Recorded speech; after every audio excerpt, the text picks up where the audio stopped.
How y'all doing? Um, wow, what a game.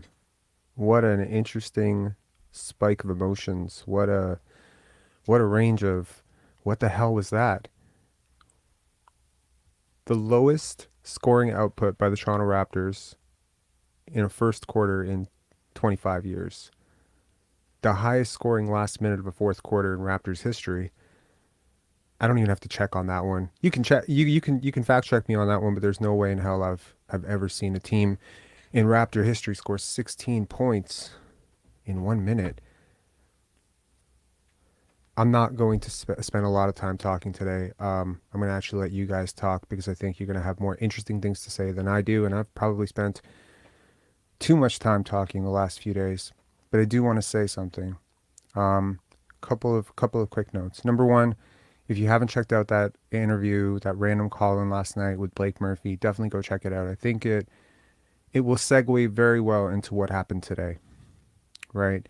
Last night's live stream was full of gems. I I'm not tooting my own horn. I just think that it was a really good one, and if you missed it, I highly recommend it. Um, this was painful to watch in the first half. I can't tell you. I mean, it was incredible how disjointed everything was on offense. How it was my turn, your turn, my turn. It wasn't even hero ball. There was no hero. Fred VanVleet tried to be a hero. I don't like to talk about betting on this channel because no one's sponsoring me to talk about their betting app or whatever, but I took two bets tonight. Raptors loss, Fred VanVleet over 20 points. Two guarantees. With all the media attention about his 3 for 15 night, with all the heat that we threw at him yesterday, I was like, this guy's going to bet on himself so hard today. And he did. And to those of you watching the game, I try to empathize with someone who's a Fred VanVleet fan, saying he's the only one trying. He's like the only one going. He's going to the rim. He's the only one trying, and everyone else just seems to have mailed it in. Siakam doesn't know what to do. He's spinning in the post, spin, spin, spin. Don't know what to do. So Scottie Barnes not even looking at the rim. You got to read the body language, man.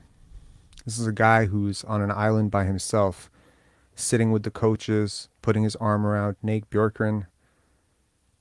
All of this stuff that's coming out about the Raptors, chemistry issues, team meetings, locker room stuff.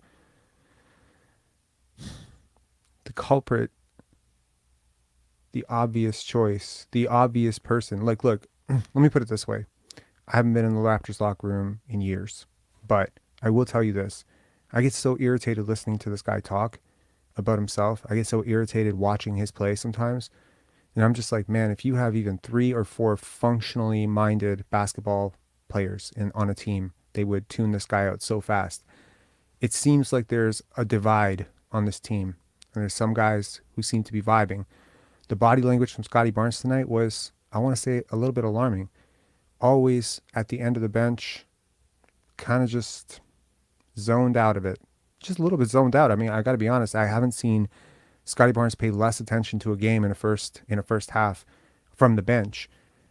But then that fourth quarter happened, and when he came in and he took that three right away and he missed it, I was like, "Oh, we're about to come back into this game," because he just did it again. And if you're keeping count, we are less than halfway into the season. He has already done this 4 times this season, where he has just taken over a fourth quarter. Like, it is. And it's never against a bad team. It's never against like some trash defender at the rim or some horrible defender. No, he's doing this against Brooke freaking Lopez and Giannis Antetokounmpo, and he's just bodying these dudes. He's 21 years old. You might ask yourself, is he kind of coasting? Right? Is this a Vince thing where he's just kind of like dialing it in and out? How can you support a player who's dialing it in and out? And I would say I have never seen Scottie Barnes coast prior to this year in my life. I've never seen him, I don't want to say take plays off, but just like disengage from the offense and be like, no, I'm a screen setter now. Just completely disconnect and then just dial it in. I think this is what happens when you have a very integral part of your offense who's a very freaking good player, who's capable of so much, being asked to take a back seat. Tonight, I think there was a message that this team was trying to deliver to the coaching staff, you want to go with Fred? Go with Fred. Get blown out. But the second Scottie Barnes comes back into the fourth, I tell you, that game turned around real quick, didn't it? And suddenly Fred VanVleet's passing to him again. It was crazy. He was looking for him. That has happened maybe 6 times in Raptor history where Fred VanVleet has actively looked for Scottie Barnes. I don't know what was said, who said it, but man, it was different, right? And then we go into overtime and it's the same shit all over again. Whole bet on yourself. It's my turn, your turn shit. And then it just ends. It's unfortunate because I got to tell you, the Bucks had zero answers for Scottie Barnes. Final point on this. Alvin Williams, man, I'm so sick and tired of addressing you because I feel like you're not really worth the time here. But I just have to say this to you. I watched your entire career from Portland to Toronto. Trust me, I watched a lot of your games. And I'm going to tell you this straight up. Stop coaching Scottie Barnes while we're watching the game. You're wrong, first of all. Objectively, you are wrong. He's not confused by the Bucks defense. There is not a defense that he's seeing right now where he's like, oh my God, I don't know what to do. Brook Lopez is not guarding me at the three-point line. I don't know what to do. I'm so confused. Help me, Alvin. No, that's not what's happening. Can we be real here? Scottie Barnes at 21 knows a lot more about basketball than you do, Alvin. Like a lot. He knows a lot more about basketball than I do. He probably knows a lot more about basketball than a lot of coaches do. There's a lot that this guy knows, that he has processed the game at a very high level. There are very few players in the league that process the game at a very high level. They process gaps and movement, and they see all this stuff that us mortals, us mere mortals, Alvin, you and I included, do not see. We have to go and watch the tape. He's seeing it in real time. You have to respect genius for what it is. And sometimes genius is finicky. Genius is moody, maybe. Genius is a little pouty sometimes. But genius is forceful. And I think tonight, genius made a point. And that point is, in a lot of situations, he is your go-to scorer. It's unstoppable, right? Can we be real? Who could stop him? He did this same thing against the Brooklyn Nets, against Ben Simmons and Kevin Durant. This is a message being delivered by a very young player. You know what? I've seen Kobe do it too. When Kobe was on the bench, I saw him deliver messages like this. If you're a Raptor fan who's a little bit like, I don't know what we have in Scottie Barnes, I'm telling you, just be calm, be patient. In a couple of years, when all this politics and bullshit works out and you hand the keys over to him, you will see 10, 15 points in the first quarter. Don't worry, you will. Right now, he's playing setup. He has to. He's playing with 4 guys who need to score. He's just letting his teammates eat for the first half, and then he's going to do his own thing in the second half. That's what superstars should do, by the way. You watch Nikola Jokic, he does that all the time. When his team is full, it is not even like, it's almost predictable that you would tune in at halftime to a Denver Nuggets game and see like Nikola Jokic 7 points, 8 rebounds, 9 assists or something like that. I mean, 0 is crazy, but still, he had taken 3 shots up until that point. He was really not just looking to score. He was looking to rebound, defend, pass, facilitate, screen set, whatever. But once that happened, once the game was out of reach, he's like, okay, my turn. My turn to show you, coaching staff that thinks that I'm not a point guard, that I should be a center. My turn to show you, Sportsnet. No offense, sorry. I'm just not going to keep attacking Sportsnet. He's not a center. When he was attacking there, he might have been attacking a center because they chose to guard him with a center, but he was not playing center there. He was taking guys off the bounce, coming into the post, and putting it up. Okay, that's fine. But he was starting a lot of his actions like 20 feet away from the basket and just driving. Like, is that really a center? It sounds like a lot of, oh, the Kent Bazemore people are back. Okay, block again. I don't know how many accounts you guys have, but that's just crazy. All right, let's go to the chat here. Okay, we got FA, we got NY4 Raps, we got Michael, we got Coach Mo, and we got a first-time caller, Sage. So first up, Michael, how you doing, man? Hey, Rob, how you doing? That was a fucking crazy game, huh? Sorry, pardon my language. Yeah, you just got us demonetized. My bad. I'm First of all, not I want to joking. give you your flowers because I've been on here one time, had my camera on. Don't really want to today, but you make great content. I didn't really say it last time, and I That's really cool. appreciate Thank you. what you do. Okay, I want to talk about a bit of ball, but I want to give a little. There's just kind of this observational joke I've noticed with the Raptors broadcast, and I think it Hmm. was really indicative with that 13-12 first quarter. So do you watch on Game Pass, right? I do sometimes, but sometimes I Illegally also or watch the. legally? I watch legally. I watch everything legally. Oh, okay, my Yes. bad. I definitely maybe do or do not. But so do you see like when the Raptors like the commercial stuff happens, like with Yeah. the or so you hear the Cardinal Official, the anthem, right? Like Uh-huh. I find the lyrics of that really funny. There's this like meme in NFL Twitter. There's like this Burger King commercial that everyone hates. When I hear that, it really pisses me off because the first lyric of that is "No defeat when we got Van Vliet," and I always roll my eyes, especially after first quarters like that. I wasn't exactly sure where you were going with that, but thankfully you ended up somewhere good. All right. What'd you think of the game? I mean, I'm curious. um, Man, that first quarter was so ugly. It felt like two different games at some point. You know what I mean? Like Yeah. the fourth was definitely like completely different offense. I was really glad Nick kept the starters in, to be honest. Like we have this whole discourse about the bench, but I felt like sometimes you can catch a team off guard. Like when's the last time the Bucks have ever been challenged like that late in the game? Hmm. They had to take out Giannis like three different times. I think he had like an ankle problem or something, but Right. like they didn't see that coming. I Hmm. found it so funny that man, the first three shots of the games were all contested mid-range shots, and I know we've been talking about the spacing, but I found it so ironic that Fred was the one that didn't chuck it up. Like Josh Lewinberg would say, it's like 4 out of the 5 shots weren't contested from the starters. You know what I mean? Mm. Yeah. I mean, it's look. People become who they are. Like Mm-hmm. when the chips are down, right? And I mean, this game sort of it was ugly, chippy, things weren't going well. So Fred VanVleet's gonna do what he's gonna do, right? He's gonna dominate the possessions. He's gonna put up contested shots, and you know, I mean, you could ask yourself, okay, well, if he doesn't go to the rim, he doesn't score 10 points, and that I think it was like first half or whatever. He had 12 points, 13 points in the first half.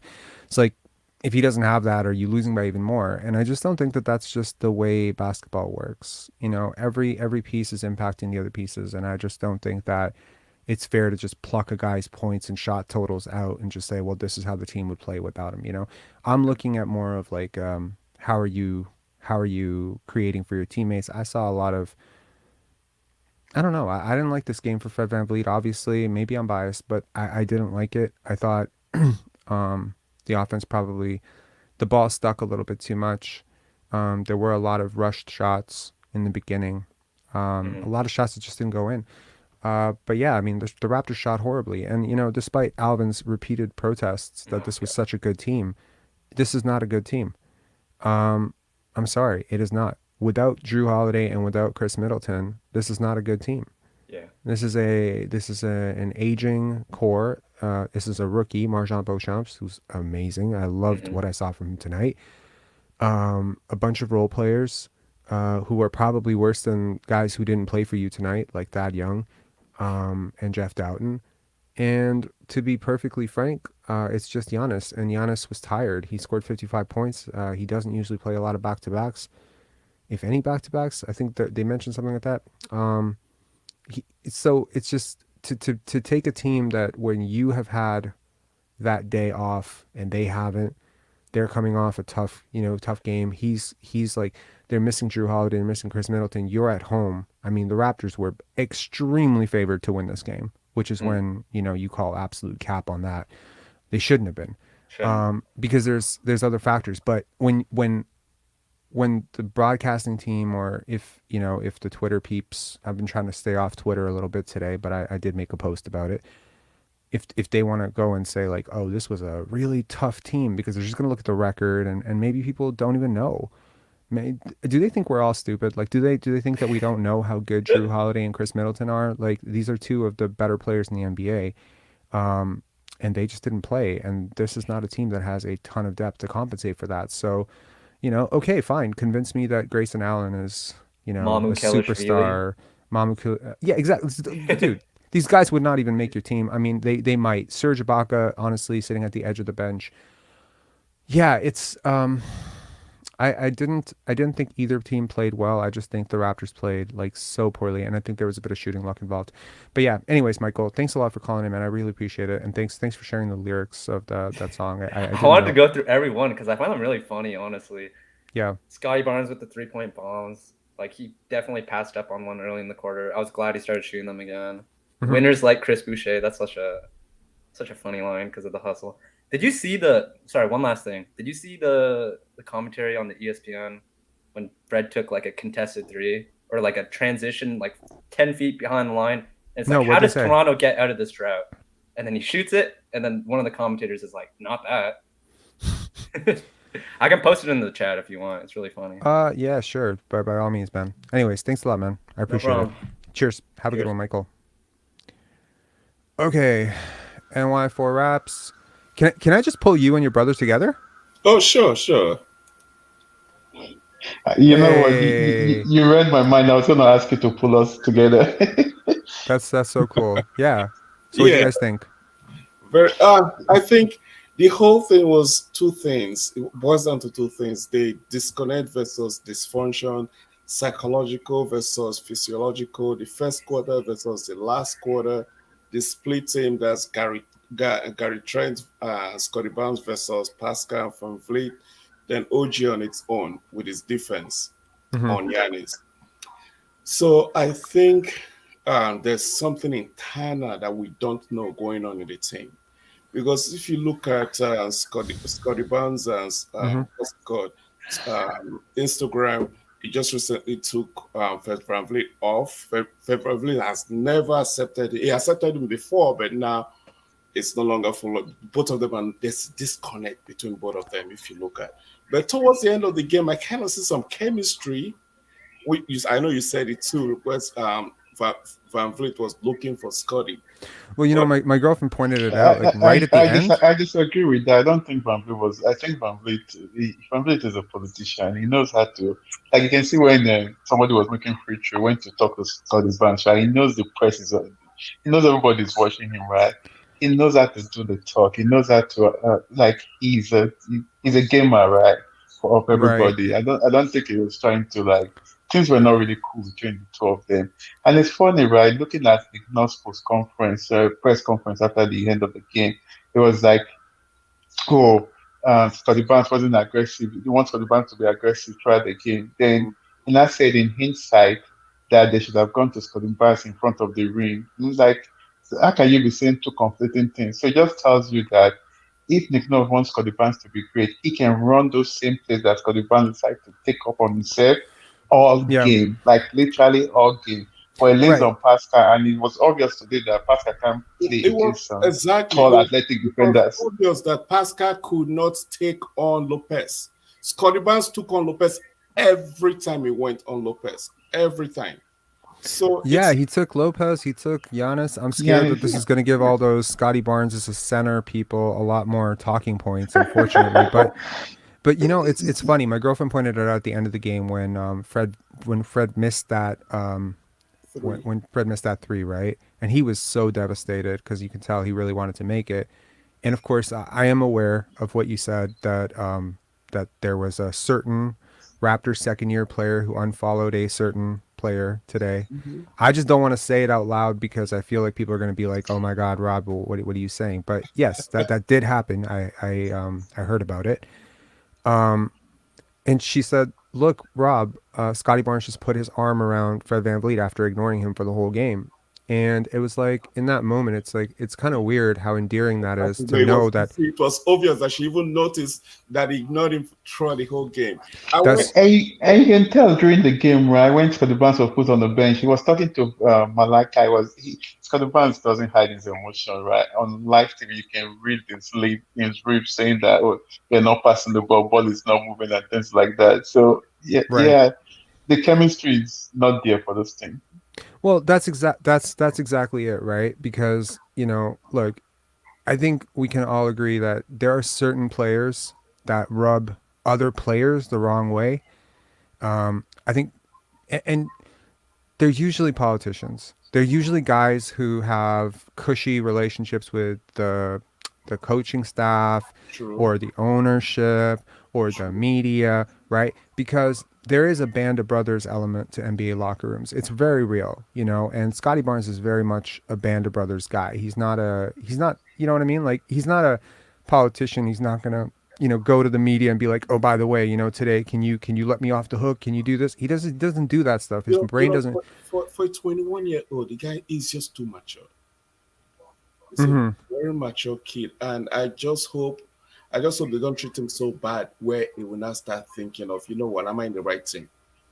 Because I hate to lose him. I think Like, that's where the leadership comes into play, right? They've reached the point where they have to make a decision. Do you want to go with Pascal VanVleet that gonna be 29 in the next 1 or 2 months, or you want mhm. to go with the younger guys? The way I'm feeling right now, I'm leaning towards even keeping Gary Trent, OG, Exactly. and Scotty, Exactly. because you can see the chemistry brewing between Gary Trent and That's Scotty, right? It's like Yeah, I us mean, look, versus like those every two. player wants to play a certain way, play at a certain pace, play a certain style, and there are some players who will just settle. They'll be like, okay, I'm a role player. I would be very surprised to hear Jeff Doughton Jr. being like, I want off this team if you won't play fast. I'm not going to hear that from Jeff Doughton Jr. I'm not going to hear that from Chris Boucher. The Raptors for years have gotten all of these late first round, second round, undrafted guys, right?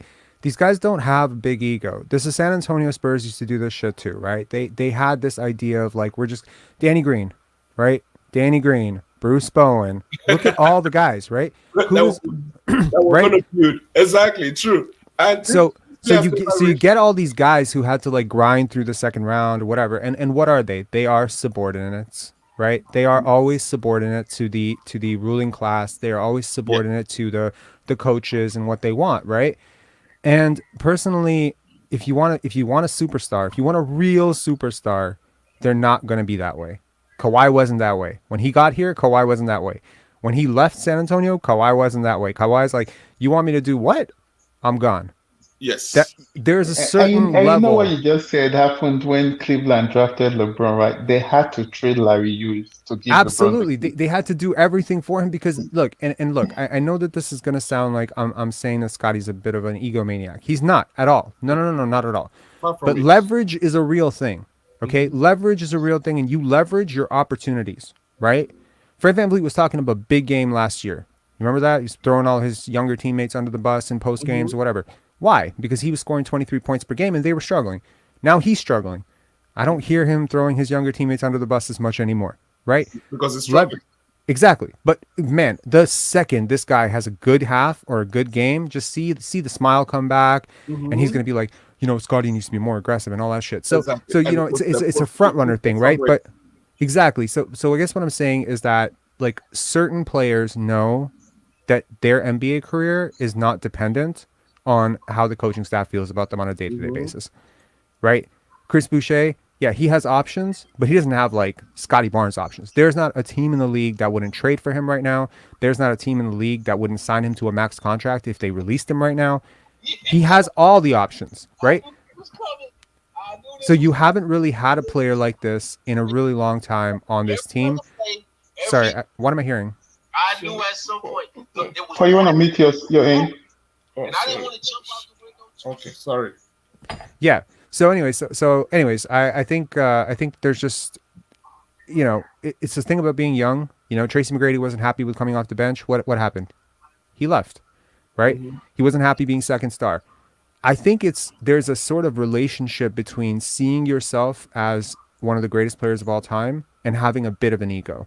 And I think that's okay as long as the ego that you have does not burn your teammates. It does not force you to play a selfish brand of basketball. Am I okay that LeBron James thinks he's more important to his team than Austin Reeves? Yeah, I'm okay with that. I think he is a lot more important than Austin Reeves. Am I okay that Pascal Siakam thinks he's more important to his team than Chris Boucher? Yeah, because he is more important to his team. Like there is a bit of an ego when it comes to stars. But when you talk about guys who, like pretty much Scottie Barnes at 15, he knew he was going to be an NBA player at 15, right? Like he was recruited. He was like all over the place. He was a top 5 recruit. He was an All-American. Like, my God, he was a 3-time, you draft a guy on that level, right? He's going to come with some expectations that you're going to play him that way. So you can't treat him like a second round scrub. You can't be like, oh, by the way, I know you have this entire vision for how you want to play, your career, your stats, your ambitions, your how much you want to win. And I'm pretty sure if they were winning, he wouldn't say shit. but now you're And also, losing. and also leadership too, right? With Fred VanVleet always want to bet on himself, right? Let me Yeah, take a step back to Tampa, right? When Kylari literally took a step back for the others to grow. Even when Kawhi was here, do you think Kylari couldn't have scored 20 points a game? But Larry took a step back, right? And that's what you should expect VanVleet to have done.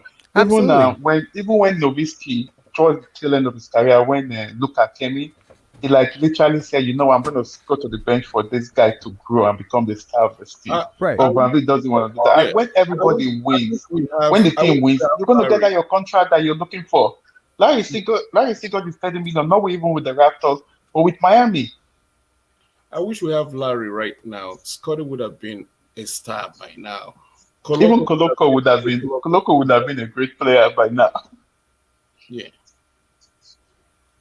Yeah, I'm sorry. This entire chat is being dominated by Kenneth Bazemore, Kent Bazemore. There's like 100 of these accounts, and I don't know how they're coming, where they're coming, or if I've pissed off somebody. I mean, I've pissed off a lot of people over the last little bit. So When you're pissing off people, that means that you're doing something right. You're doing something right, yeah. yeah. Yeah. Anyway, man, thank you both for coming on. This is actually really cool. You know, we got Toronto over here. I wish I could put it on screen. We're like CNN right now. You know, we got Toronto reaching out to New York. Yeah, don't worry, you get it. In North Carolina. Yeah, we got North Carolina, we got New York and Toronto on the screen together. Of course, not like but not like CNN because we're not bullshitting, right? All right, get the coach on here. We'll sit back and listen to the show. All right, man. Thank you so much, guys. Have a good one. All right, we got Coach Mo, then we got Sage, then we got Amir, and then we got Tamberlin. Oh, that's so cool. Okay. All right, Mo, what up? What's up, man? How's it going? It was an interesting game. I actually started getting my routine to get ready for bed, and then I'm hearing the TV, and I just run back. But I wanted to. You already mentioned it, but the way Alvin and Matt Devlin are covering Scottie is getting so irritating. Like I feel like dude, they brought up the Pacers thing like 15 times. I'm like, is this the Scottie Barnes scouting hour? Like, you're calling a game. Talk about OG. Talk about Chris Boucher. Why are you just Scottie Barnes is on the bench? They're like, oh, I hope when Scottie Barnes comes into the game, he'll be more aggressive now. And it's like, okay, like, can we be real here? Like, Alvin Williams, bro, like, you are not in a position to be like, I understand that there's probably some minority of, oh my God, the spammers in this chat, bro. What is going on here? Sorry, like, God, I think I need a moderator or something. Sorry, guys. Yeah, I got to watch this chat now because it's like every 2 minutes we got crazy spammers going here. Yeah, sorry, I lost my train of thought. What was I saying? the broadcast crew is hard to listen to. Yeah, no, it is incredibly hard to listen to, and they just consistently harp on this, and they're just going at this guy regardless of if he's playing well. And then now when he does play well in the fourth quarter, right? We got, oh well, if he could have just done this earlier, you know, they would have won this game. And it's just like, they're yeah, not well, even consistent with the criticism. They want him to shoot, and then when he doesn't shoot and attacks the basket, they're saying, yeah, do that. And it's like, I thought you wanted him to shoot. And it doesn't matter if he shoots or not. It doesn't matter if he hands the ball off and sets a screen or he makes a play and we get a great shot. It doesn't matter. They're just fixated on him not shooting, regardless of what happens. No, they don't want him to shoot, but then when he doesn't shoot, they're like, no, he has to look to shoot. And it's like, oh my God. Like, if you moderated Fred VanVleet's shot selection with as much precision as this, like, I would never hear the end of it. Be like, Fred VanVleet, probably too early, too late. Maybe he should. Like, did Alvin Williams say that Scottie Barnes needs to study some tape? It's like, bro, you need to study some tape. Wow. No, look, at the end of the day, the conversation I had with Blake yesterday, did you hear it? Yeah, I did. Okay. What'd you think of it? I thought even like I found it interesting when you mentioned you're not mentioning Fred's shot selection. You're not mentioning Fred being the worst, or maybe I think the second worst shooter in the league statistically. Those things aren't coming out of anybody's mouth. But even today's broadcast, Matt mentioned Scottie's OG was open in the corner when he made a layup attempt. I said, my God, are we doing that with Scottie? Because we can do that every other possession with Pascal and Fred and Gary. That was a good catch. You're very correct, and that was true. And I'm almost surprised that he didn't actually pass it out to OG. And part of it, I think, at least, is he probably knew that his team was not scoring threes tonight. I mean, did you see the 3-point percentage tonight? It was it 9 for 41? And Is this the game?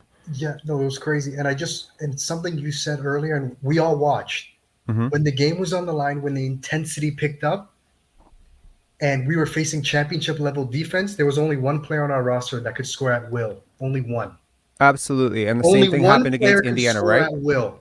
Yep. And your max player and your guy hunting a max contract, your leader couldn't lives. I agree, and I mean, look, like this happened last night against Indiana as well, didn't it? Yep. I'm sorry, two nights ago against Indiana, he just took over in the fourth. This happened against Brooklyn as well, right? These are three teams that are ahead of you in the standings. These are not the Orlando Magic. This is not the Charlotte, Hornets. These are actually, according to Alvin, like good teams, right? And this is the guy who's getting you there. I mean, I really think the narrative on Scottie Barnes would change so much if he hadn't gotten injured in the playoffs. Yep. Because I know. then we would have been able to see like what that looked like, because he was on the verge of having a triple double in his very first game, and then he goes down, and then he's never the same again, and we can't even talk about the hypothetical of what could have been in that moment. But I'm telling you that when the games tighten up, the guys who can create actual space are the Yes. ones who succeed. And Yep. Scottie Barnes can create space. I don't give a shit what any of these people say. He has worked on his handle so hard that it's so tight. It's so tight. I know it's not as smooth as crafty, but do you see it? Like it's so freaking tight. Like, and he could just go into his bag. He flip, turn, little push shot at the rim. Who's stopping that? He's like 6'8" with a 7'4" wingspan. No one's stopping that. He's too quick, too fast, This is crazy. Like this fourth quarter is probably the third most impressive fourth quarter he's put up this. Like that's the crazy part. This is the third most impressive fourth quarter he's put up this season, and his third most impressive fourth quarter is more impressive than Cade's most impressive fourth quarter in his career. Like it's this, the growth is staggering. It's insane to watch it and then to hear it called something else. Yeah, I won't lie to you. I was a little bit disappointed that he had 0 points going into the third. But I'm like, if they don't bench him for the fourth and he comes in and the game's even close, we're going to see like 10, 12 points in like 4 minutes. But they keep harping on his struggles. Pascal couldn't shoot to save his life. OG was struggling. And Fred you know wasn't what's shooting a great percentage, but they just got to mention Scottie and how much he's missed. And I'm looking at the box score and I'm like, really? We're blaming the guy that took like 5 shots? Yeah. Yeah, that's it. It was crazy. And I mean, he had what? Did he have 3 attempts prior to the fourth? Was it 3 attempts or 5 attempts? I believe it was. Or yeah, I mean, he had not scored going into the fourth, right? And then he comes in, and then boom, the Raptors stage a huge comeback. I think like there's this concept of like empty stats, right? Scottie's stats are never empty. They're very forceful stats. When he goes on a 12, 13 point run, it usually results in like the game flipping around. When Fred VanVleet, and maybe some other players on this team, they go on their runs, it doesn't really move the needle too much. I mean, Fred VanVleet had a fantastic box score, raw box score, not, we're not going to count for shooting percentages, but like just raw box score. If you just look down and be like, how many points, how many rebounds, how many assists does he have going to third quarter? And it's like, it's okay. That's good. He's the only one who's really showed up, but like you're down. You're kind of like marginally in it. I don't know. It's hard to express it because, you try to explain to people like that someone having a few points isn't always a result of them not trying to contribute to the offense. It doesn't mean that they're not playing well.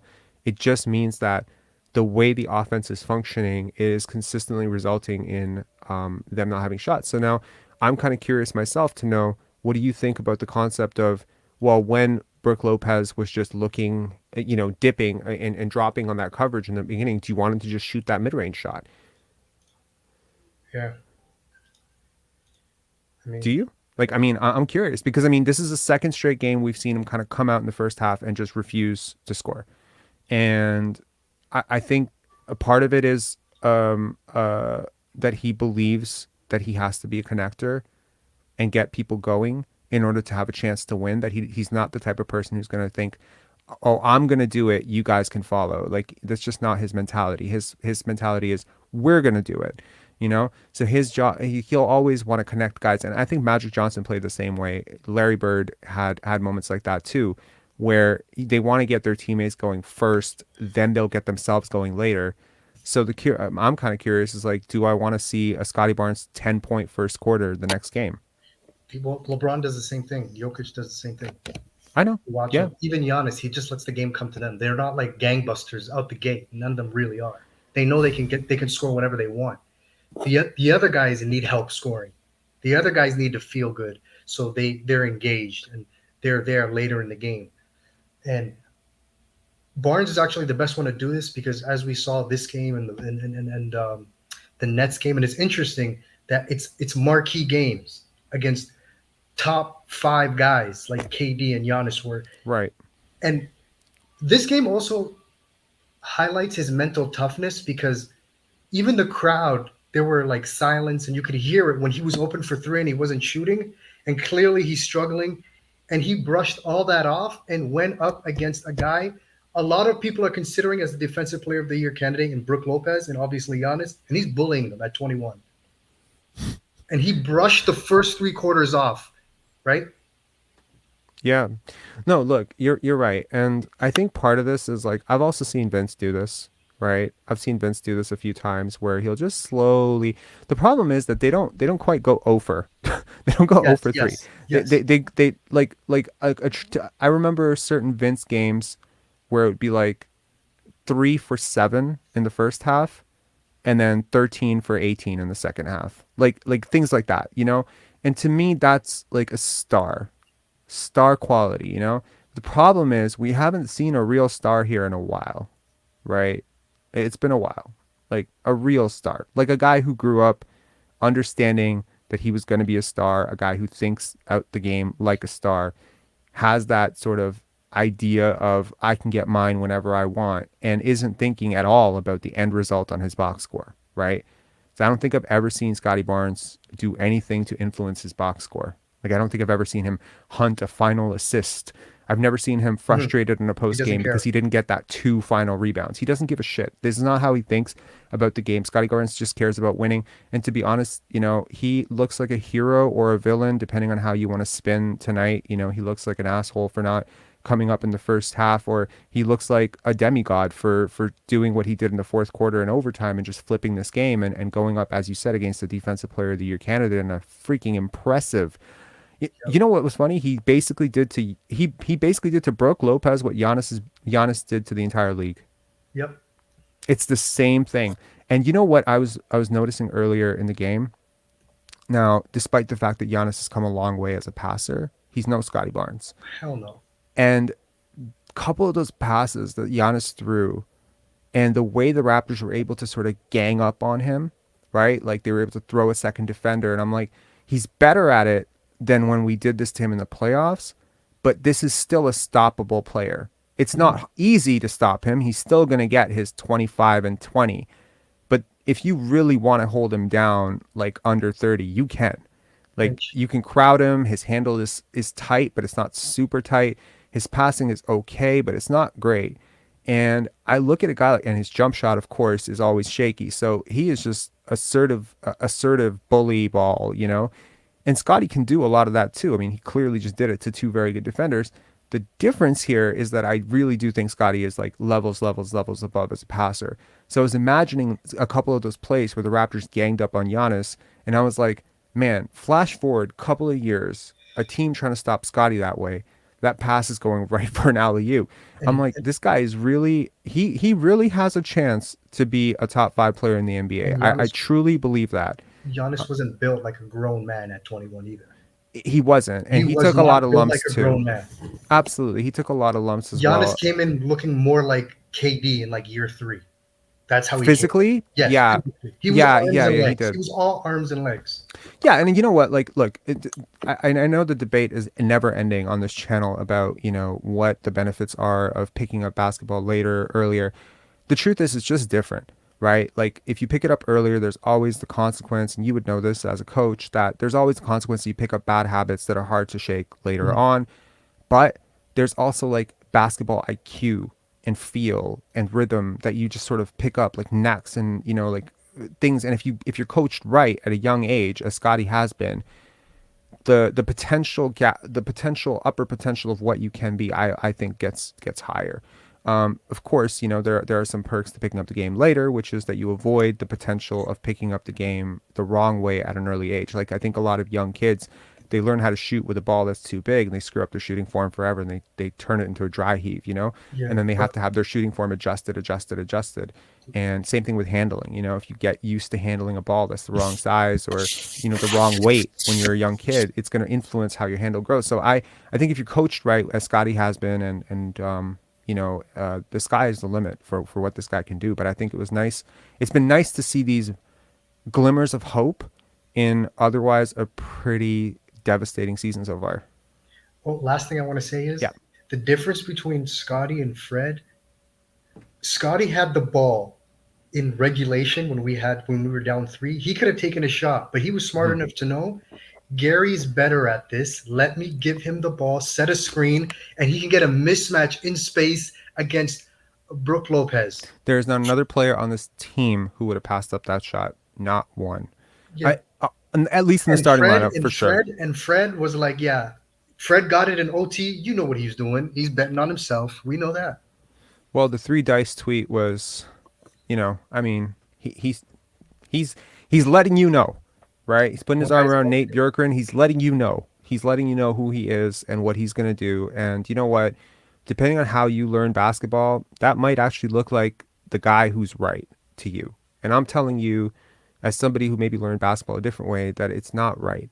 It's not right to consistently launch contested shots when you have teammates open for better shots. It's not right to. Did you see the arc Fred had to put on that 3 because of his height? And it wasn't. Arc he had to put on it. There's like 5 seconds left on the clock. He could have easily passed it. I get it. Like, Blake made a good point yesterday about like, well, we're not in a player's head, right? And that's fair. So judging an individual or isolated play of like, why did they do that over that? You don't know what they saw, what they were thinking, what their philosophy was. I get it. But this is not an isolated incident. And this was a very predictable end. Yes. It happened all the time. So I think just if you're a Raptor fan, this was just highly entertaining. It was, we talk about it in film. You want to take the audience on a journey, emotional journey. This was an emotional journey. It started with straight horror, right? It's so beautiful to watch Scottie give Gary the ball, make him make a big shot, and then cheer him on. It's like one guy helps his team and makes everyone better and Fred's just looking to be a hero. And last thing I want to say before I go, what do you think of Nurse's rotation of kind of sitting Scottie early at like the 6-minute mark? And it kind of made me think like, okay, we're struggling, so let me get the guy who won't shoot out of the game, even though he's the only guy who was setting screens and trying to get people going. I liked it because it put Scottie and Fred on different lines. I don't like them playing together as much. I think there are certain players, like I was thinking today, like with how badly the Bucks were playing, and trust me, like to anyone who thinks it was just the Raptors defense, yes, the Raptors defense did a great job on Giannis, but they left shooters open all night. And if those are slightly better shooters, or if they're having a better day, like you get blown out of this game pretty quick. The defense was not great. It was good. It wasn't great. It was good enough to keep them in a game where their offense was horrible, right? But yeah, I think there are certain lineups that work pretty well. There are certain players that sort of work well together, and then there are certain players that are not. And I think that's the job of any good coach, is to put as many players that work together as possible together as often as possible. I don't know if that made a lot of sense. I hope everyone knows what I'm trying to say. Like to put the lineups that make sense together. I don't know. I would have liked to see Christian Koloko today. I don't know why. Maybe I would have liked to see Thaddeus Young. I don't know over who. Maybe a few less minutes for Siakam. The main guys didn't have a very 40, he didn't have a really good game on offense or defense. But pardon? Fred played like 42 minutes or something. Yeah, well, I mean, he's not the only one betting on him. Anyway, thanks, Mo. I really appreciate it. Yeah, what's up?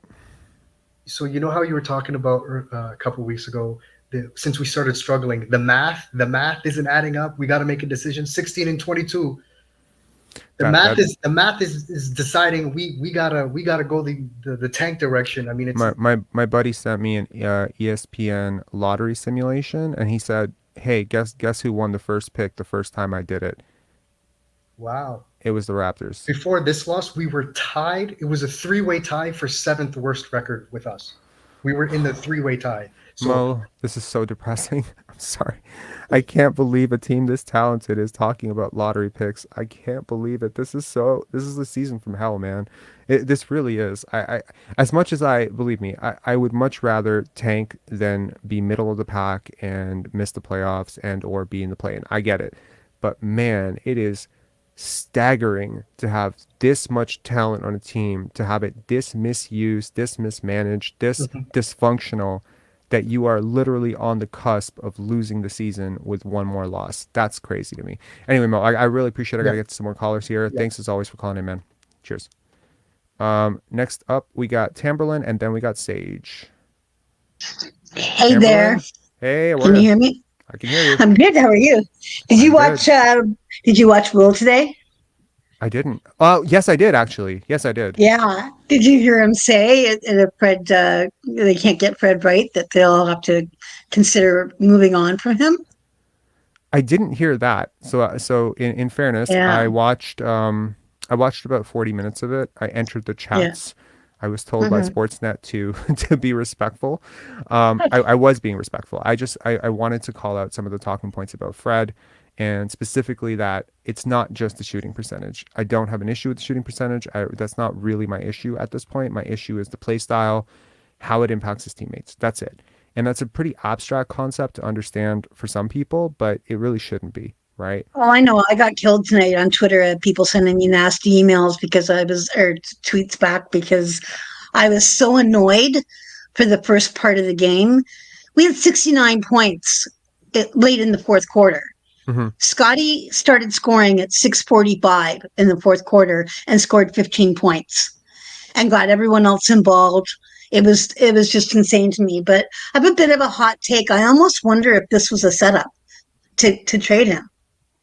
Trade like who? To your Fred, yeah. Like to your point, you were saying you could tell just how everyone was reacting to how the game was being run. Even there was a point on the bench where Pascal shot him a weird look.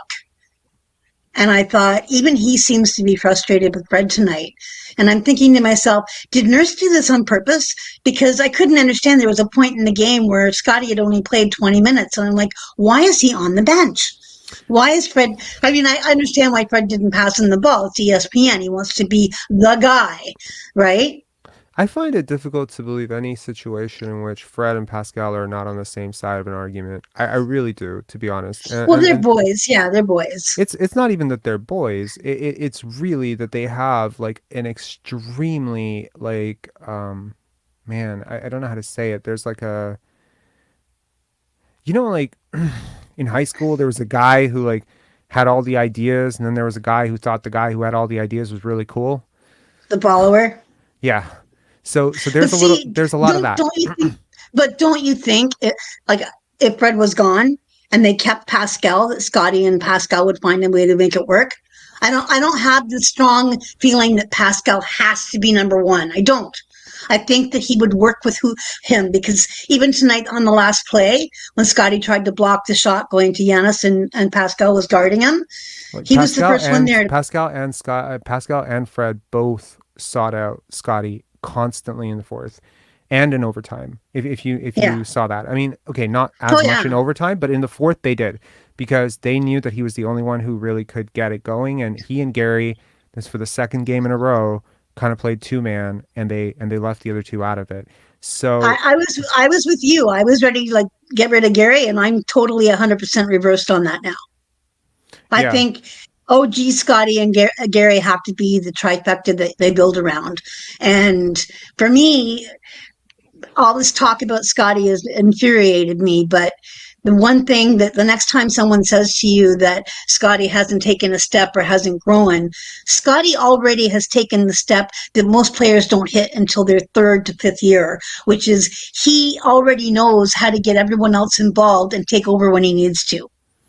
That is such an underrated part of it. You know, like how many times I've seen a game with Golden State or something, right? And Steph Curry will have like 15 or 18 points, and Klay Thompson will have 12, 15 points, and maybe Kevin Durant would have had like 4 points, 5 points. Nobody cares. You know, Mm-hmm. it's really a weird obsession. I think it's drumming up because of sports betting, because of fantasy lines and whatever. That maybe if you took Scotty for over 15 points today, you pretty much had a heart attack through most of this game, right? That you were gonna lose the bet. And so it overemphasizes again what you count versus what you don't count, right? And of course, like for someone like you who sees the game a little bit deeper, you used to write for Raptors Republic, right? Yeah, I did. Okay. Do you still do? I haven't in a long time because, yeah, I needed to leave to get financing like elsewhere. So I write Gotcha. odds previews. I write for other sites. I'm looking for some work right now, actually, Nice. because COVID really hurt the income that was used to be fairly decent. But I yeah, hear you. I hear you on that. Yeah. So I mean, I just think that, and yes. By the way, I'm very sorry to hear that. Mhm. I think that's yeah. But I hope you'll find writing gigs soon. Um, I mean, yeah. I So have some. They're just not as lucrative as they used to be, you know. yeah. And Um, it was a boys' club there too. Like Will's really nice, Blake's really nice, but they were all really close. And you know, I was the odd yeah. female at that time. You know. Yeah. Yeah. I mean, I don't think I'm at liberty to discuss Raptors Republic in my relationship or what I was going to do for them or whatever. I don't want to get into details about it. But this summer we had some discussions as well. But I chose to do this instead. I was like, oh, and it was actually funny because it was right around summertime, if you recall, that I drummed up my effort on this channel. I had really not done anything for 8 months with this channel, and then suddenly we started releasing video, and the subscriber rate grew up, and I was like, oh my god. And it was partly because there was a decision to make of, am I going to do this myself or am I going to do this for somebody else? You know what I mean? And at the Mhm. end of the day, I chose to do it for myself and stay largely independent. You know, I They've understand. got some. They've got some great writers there. Samson's amazing. Samson's awesome. Oren's A cool. lot of them have And gone on, Zatzman. and Blake, and yeah, and Blake has championed a lot of them, so they've done really well. Hmm. But Yeah. at the time they weren't paying, so like they were, but it was minor. So I needed to make more money, so I had to go elsewhere. Yeah. I mean, their content is paywalled now, or some element of it is paywalled now. So hopefully it's Hmm. a little bit Hmm. better over there. But yeah. Hmm. Anyway, so long story short, yes, I think, look, here's a sort of counterpoint to the thought of why is Scotty being slandered so much, right? Scotty is the one player that is not going anywhere in a trade, Yeah, I agree. right? So if the narrative, I don't think Joe Masai wants to get rid of OG either. I would hope not. There's yeah, but there have been some serious rumblings about trade rumors with this team over the last few days. There have been reports saying that, Toronto is going to set the market for trades. This is basically like the Yeah, but one that's season coming from Grange. That's coming from Grange again, that right? is that is. And for a long time I've suspected that Michael Grange doesn't really have any sources, and I doubt that he would just make shit up though, right? So he's getting it from somewhere. I don't know if it's his barber or if it's a rival scout or a GM, but he is getting it from somewhere and he is reporting it.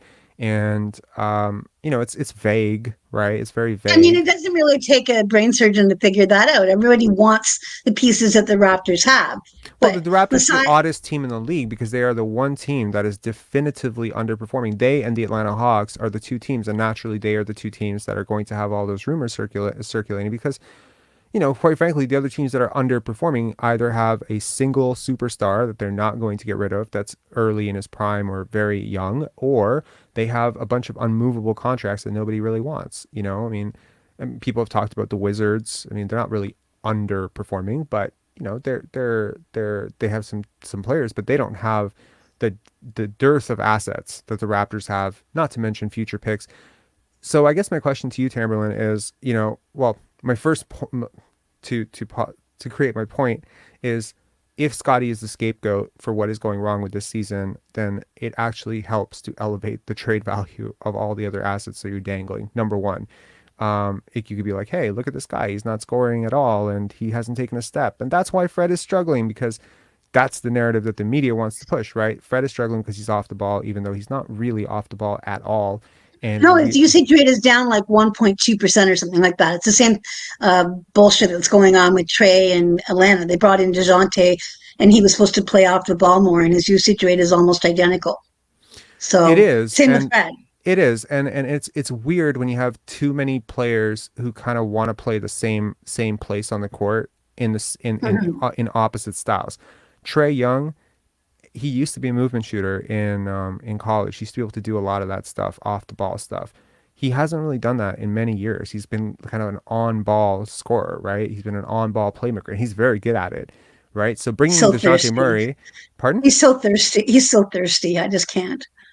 Oh, Trey is just thirsty for the spotlight, and I think he wanted DeJounte so he wouldn't have to guard, because he's the worst worst defender in the league. He definitely is. If there was an Oscar or a Razzie for worst defender, he would be in the running every year.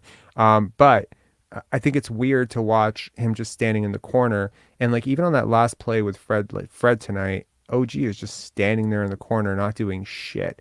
And I'm like, it's so difficult for. Who drew that play up? Did Nick draw that up, do you think? I don't know. Was it because Nick? he saw Nate? Did you see how Fred ran up behind Scottie and asked him for the ball? Well, I think Scottie was going to give him the ball no matter what. Probably. But I could be wrong. I have to look at the tape to see what happened on that last possession.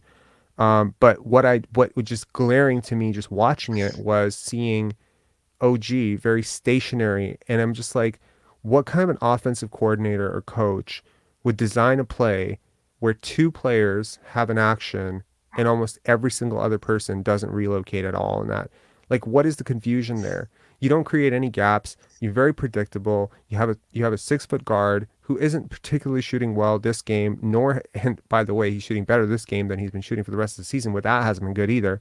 And you're going to force him to launch this shot. And, it's I don't know. At some point. And his reaction when he missed it, the head down, that to me was like, the writing's on the wall, I'm gone. Yeah, I don't know. I mean, when we start to talk about like, so, Scottie unfollowed Fred unfollowed Scottie. When we talk about that stuff, or when we talk about, look at this, kind of like, oh, we talked about this, Fred VanVleet tweets 3 dice and says, bet on yourself, right? What does that mean? It's cryptic. It's weird because I think it's meant to stir shit up. I genuinely don't think Scottie Barnes unfollowed Fred VanVleet to stir anything up. I think he genuinely just was sick of the guy. Like, it's like, I just don't, I don't think Scottie draws attention to himself that way. But it's weird to discuss these talking points because I'm trying to think of the last time as a Raptor fan that I was trying to read body language on high fives. Like, I've never even been thinking about that stuff. It's just so weird to see a team that is so at odds and so dysfunctional and so disjointed on offense. And, winning does cure everything, but you can't win playing basketball this way is I guess my point. So who do you think is unhappy with Fred on the team? So we know Pascal and him get along, and they've won a championship together. But outside of Pascal, who's really happy with Fred and how he's acting right now? You know what? I think it's one of those things. Leo brought it up. Leo is someone who co-hosted with before, and he said sometimes you can like a guy on the court, not like him off the court. Sometimes you like a guy off the court, but you don't like him on the court. There is a sort of push play with that. Fred is so political, though, and passive aggressive, and always making comments, and that whole thing about how he was going to compensate for the team, and so he could get the money at the end of the year, and how they were going to do things differently this year than have him bail everybody out. Like, comments like that. Like, what is that?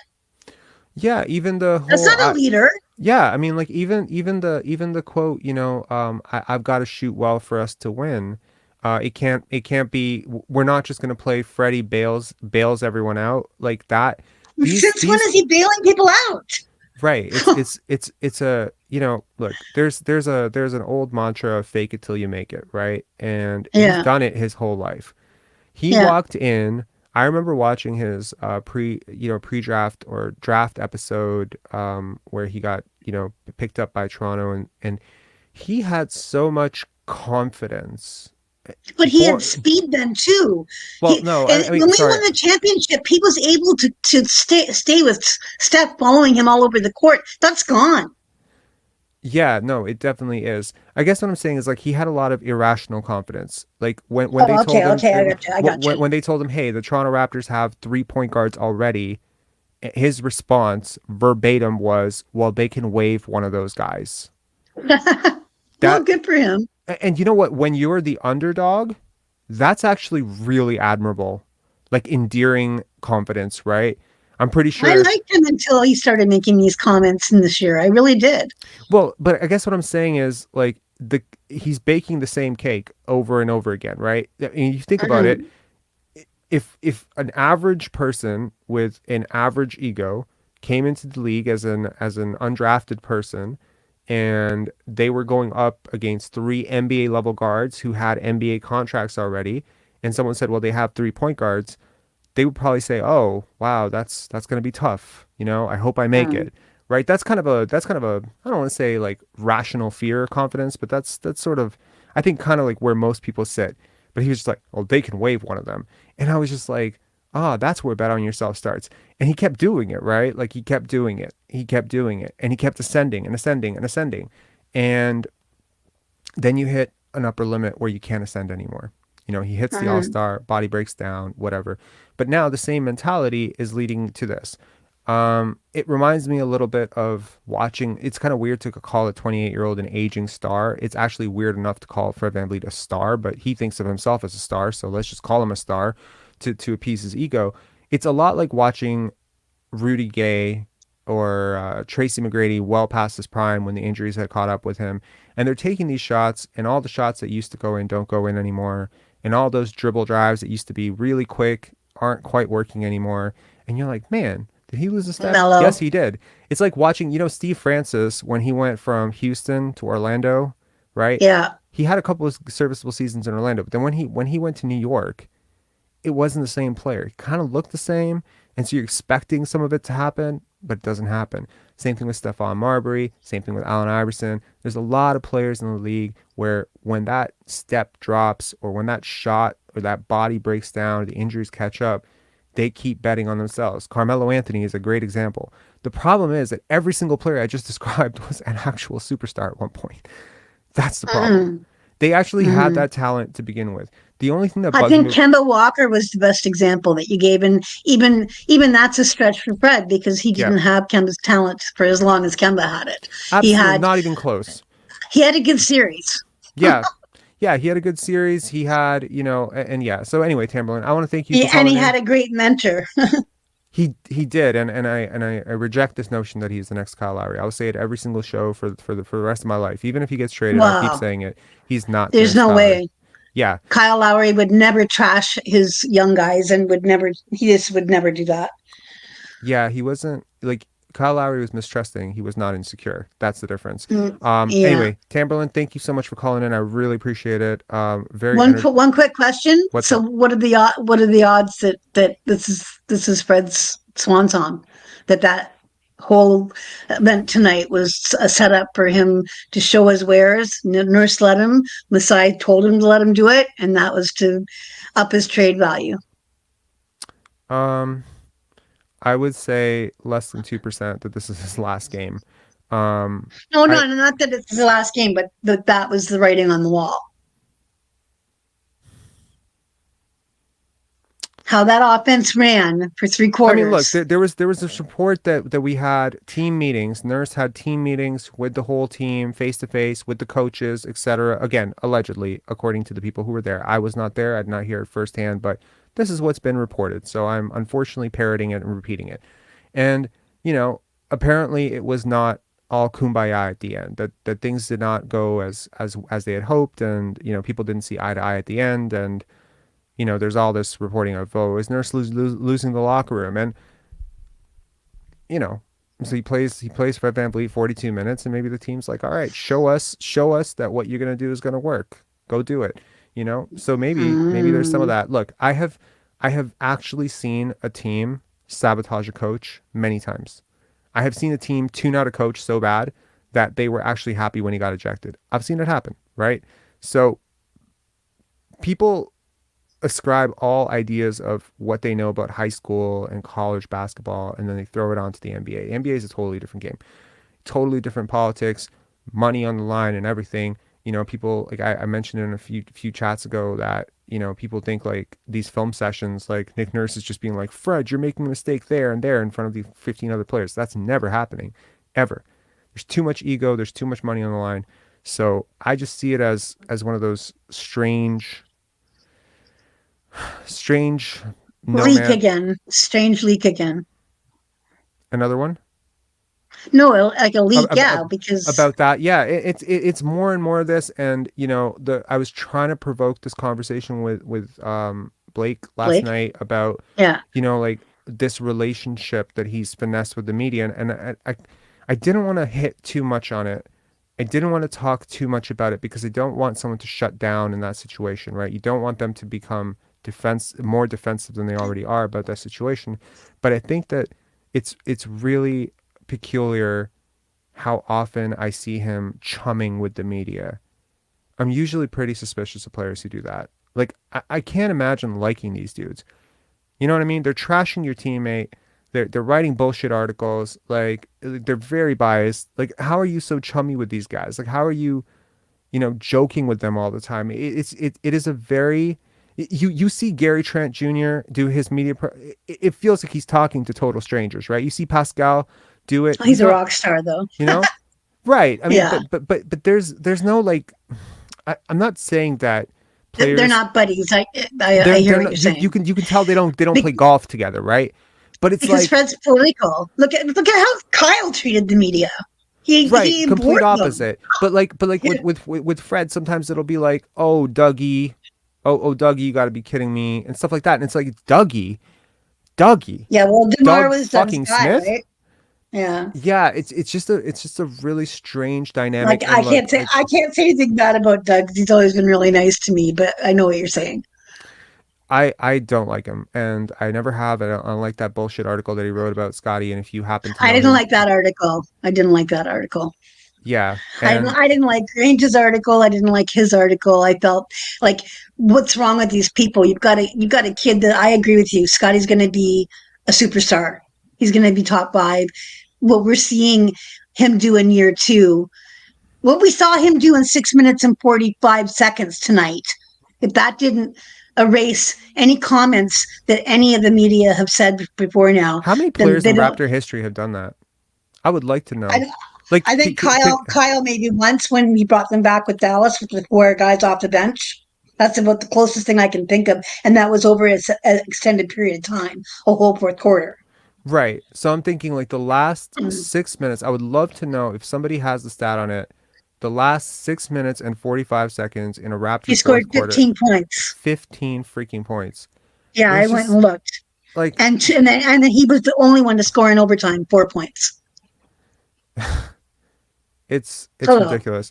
I mean, look, he really can do whatever the hell he wants. It's Scottie's world. He knows that. And, we're going to, at some point this is a little teaser because I know we're about an hour and 10 minutes into the chat and some people don't get this far, but just a little teaser. We're going to have a very cool interview for you guys coming up in the next month. And, if you're a Scottie Barnes fan, you're going to love it. I did. Okay. Well, I'm with you. We've been 100% from the beginning. So yeah. Thank you so much. Anyway, Tampa, thank you so much for coming on. I really appreciate it. Thanks for having me. My pleasure. And love the channel. Everybody, make sure that you subscribe and follow him and get on his Twitter as well. Oh, that's so cool. I didn't even have to say it myself. I don't think I've ever asked anyone to follow me on Twitter. Thank you so much. Girl. Thank You're you. hype girl. Thank you so much, Tamberlin. Peace. Okay, next up we got Sage. Sage, thanks for waiting. How are you? Oh, no problem. I'm doing really good. Rob, thank you so much. I love the channel, and I love how you're holding the right people accountable because you are echoing what a lot of our, I think I speak for a lot of Raptors fans that are kind of, we're wondering, like, we don't really have a voice, right? Because we're not seeing, uh, the talking heads in the media saying what's really happening, what we're seeing, right? Hmm. So, especially your discussion with Blake yesterday was your back and forth with him, and then Josh Lewinberg as well. I'm a huge Scottie Barnes fan, and going into this game, you know, Hmm. I was actually rooting against the Raptors. I was kind of hoping that see these issues that we see in the organization would be so glaring that they would have to address them, Right. right? That now, like, even the casual fans are able to see, okay, well, you know what, it may be, you're right, the bench players, is we got to hold them accountable, but are they the scapegoat? Right? They haven't really been playing. Nick Nurse plays these starters into the ground, and Yeah, it's I even mean, worse in the playoffs, right? it really is. Look, I mean, there are a lot of coaches out there who would agree on record or off the record that they do have conversations with certain players on their team about personal goals, right? They'll talk to a player about, hey, I want you to take 1-3 every game, or I want you to be defensive player for first team all defense this year, or I want you to, and I hate to say it, that in 2022, 2023, this sometimes is how you get young players to buy into certain things, right?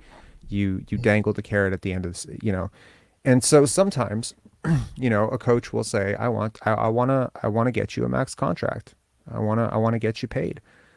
And whether it's here or somewhere else, I owe it to you to want to get you paid. And like, if every player on this team decided to buy into Fred Ball, Pascal Ball, if they just decided to just go with it, just have the ego level of Austin Reeves or, or DeAndre Jordan type of, just whatever goes. Okay, if I take two shots, don't care. We play fast, we play slow. I'm just going to play hard. If they were the second round type of mentality guys, if that's not me disparaging second round talent. I just mean that there is a certain ego that they sort of like lose when they go that late in the draft. And so if you just have a whole bunch of those guys and you have Fred and Pascal and you have like world-class defense, you probably playoff team right now, right? This team is Right. way too talented to be 5-6 games under 500. The problem is those guys then get all the glory for all the work that you could have done better than them. The problem with like running an offense through Fred and Pascal even is that you can't then argue, well, what the offense would have looked like running through Scottie, because you never tried it. You never saw it. You never did it consistently, right? And so I think it's right. There are some guys on this team probably justifiably pissed off that they have a star point guard, whatever, gunning for a max contract, but they also have money on the line, and this guy is not really making them better. They're not shooting well on his passes. Him dominating the ball is not really freeing up anything for them. And if you get a voice in the locker room or even on the coaching staff loud enough to support that narrative, and my girlfriend was like, man, how many Raptors do you think have seen those low light videos that you keep posting? And I'm like, my money is over 5, at least. I've talked to one who has. So, Really? so it's like, you keep putting this shit out there, they can't keep ducking it, right? They can't keep lying about it. And my what would have pissed me off the most is that if OG, Scottie, Gary, Precious, Boucher, Thad, Otto, if all of these guys did all that defensive work and all of the screen assists and all the small stuff that doesn't show up in the box score and will never get you paid for jack shit, to make this a 48 win team, but then Fred VanVleet gets to be the all-star while shooting 38%. That would piss me off, because that to me is seniority politics. I believe the best idea should win. Just personally, I just think that that's how it should go. And so I just think that maybe this is a group of players that are just like, you know what, when we were winning, it was okay. When you were shooting 40%, we were like not cool with it, but it was okay. Or maybe all these leaks, right? Yeah. And you'd mentioned it, probably we know who the culprit is for Well, to when you avoid do getting that, sued, like as a defamation lawsuit, I don't want to say I definitively know who it is, but I right? do want to say that really aren't that many players on this team that you can definitely think have the relationships with the people that are leaking these reports. It's actually not as unobvious as you would think.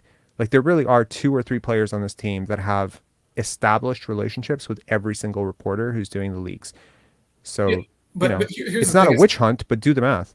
I can't, like, it's so much blame could be put on even Fred. Like, shouldn't Nick Nurse like understand? Like, it's his job to keep these players' egos in check as well. He's the one that gives them their minutes, right? So, like Fred VanVleet, I always said he's not even a point guard; he's a shooting guard. He So is. he's a shooting guard. So and like, why not? Yeah, it seems obvious to me that Scottie Barnes, of course, should be the point guard, and we see the results every time he's on the floor. So You know, it's crazy. Like I think it's like if these dudes would just buy into him running point and him just being consistently, the playmaker initiator, they would be scoring more points. That's but the crazy part. It's not like he's going to come out and jack up 20 shots. He's not that type of player. He's not the type of right, person. He's going to set you up for better shots than you're generating for yourself. You just have this fixed mindset of, I'm an all-star. I'm not adjusting for some fucking 21-year-old. And it's like, bro, the 21-year-old's a better player than you, like straight right. up. But shouldn't So Nick Nurse be the one to facilitate that at least, right? I think you can see what you can see, and then there's certain things we don't want to see, right? And if Nick Nurse has a particular idea about basketball, how it should be played, a particular idea of Fred VanVleet, what he means to him, the bond that they share with the championship, et cetera, et cetera. And look, I can tell you that there is not one year that Nick Nurse has been head coach that we as a fan base have wondered, why is Fred VanVleet above it all? Right. Every single year, including the first year when they won the championship. There were several times during the regular season and one very glaring time in the playoffs where everyone was wondering why somebody else can't get a shot when his shot isn't falling. And we were Right. always told that it's because his defense is so important, be patient, and then we win a championship and he gets the finals MVP vote, and then the narrative just sort of sticks forever. And then it's just part of his resume, And I gotta tell you, like, again, I brought it up previously in the show, but like I've been confronted by several of his family members, close friends, etc., and they'll always be like, tell me when Scottie Barnes gets something on his resume as impressive as a Finals MVP vote, and I'm just like, man, this guy's just like surrounded by nimrods. It's corruption of the highest order. It is such a weird talking point to then he's like he's an NBA champion and he's a Finals MVP, and it's just like, to me this is a house of cards, right? You built a myth around. Yeah, I feel bad for the people who attended the game and left personally, because they basically watched the worst basketball of their lives and missed the best basketball of their lives. So maybe this is a cautionary note from the Raptors and their players. Don't leave early, guys.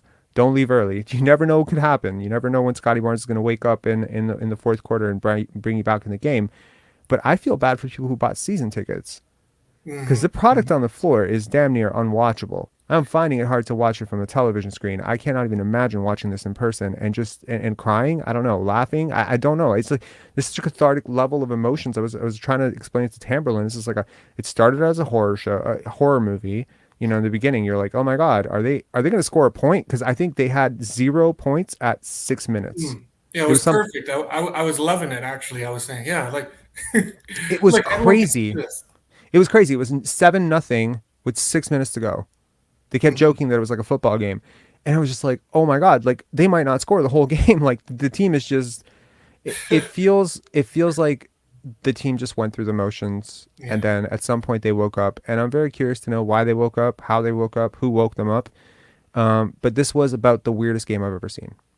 Yeah, it was weird. Like, especially at the end, we saw a little bit of chemistry there. Even Scottie hugging Fred. He put his arm around him, he put his arm around him, and I thought that was really nice, because for most of the game they had kind of just, been at opposite ends of the bench. And, my girlfriend pointed it out. She's like, see, Scottie still cares about Fred. And I was like, that's nice. He's just he's a good person. I mean, in that moment when Fred misses a shot, obviously as a teammate of his, like, unless he does something horrible to you or something, you still want to put your arm around the guy. You feel bad for him missing a shot. with the game on the line, it sucks. It's a sucky feeling. So, Right. yeah. Anyways, good effort to the Raptors for providing one more arm for the tank, right? One more loss for the tank, but Right. also one. It felt like a win in a weird way too, right? Like that you got this amazing Scottie Barnes fourth quarter. You get Fred VanVleet to boost his season stats a little bit, boost his trade value maybe. As long So as they keep the right people. This is the thing, because it's like even it's Masai, right? I've not heard from this guy, right? I'm sure you've heard more than I have, but like he said the Tampa season put us like a season behind than two it what seasons back. behind 2 seasons behind, right? Yeah. So that made me think. I'm trying to interpret that. Like, is he saying that this is supposed to be like a semi-tanking season or something? Or he doesn't have the uh, he doesn't have the resources to make some proper trades or get some proper free agents, some actual stars or a superstar. I mean, again, I brought it up in the last show, but this is a team that's been, tried to get Kawhi one off season. Next off season, planned for Giannis. Next off season, tried to package things for Durant. Does this sound like a team that is satisfied with their core? I don't know a lot of teams that are satisfied with their core that are currently trying to trade for Kevin Durant or trying to get Giannis. I'm not saying that any team in the league wouldn't want those guys, but I'm just saying like you're not happy with where you are if you're trying to like I can't say you're not happy with where you are, but it's just like to always be eyeing like Yeah, when you think about Dame Lillard in Portland, what are they always talking about getting? They're always talking about getting a partner. a defender, a second option. They're Mhm. not always talking about getting the best player in the league to pair with Dame Lillard because, I mean, as much as that would be great, that's not really what you need next to Dame Lillard. He's going to take a ton of shots.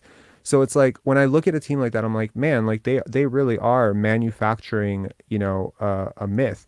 There was a graphic that was shown on the television today. I don't know which feed you watch, and it showed the MVP race, and it showed 8 players, and I was like, there's no way that they put this on screen because they're showing 8 players on screen in the MVP race, and Pascal Siakam's not on it, and that has been my whole point. Hell of a player, hell of a season, but stop with the MVP stuff. He's not even close.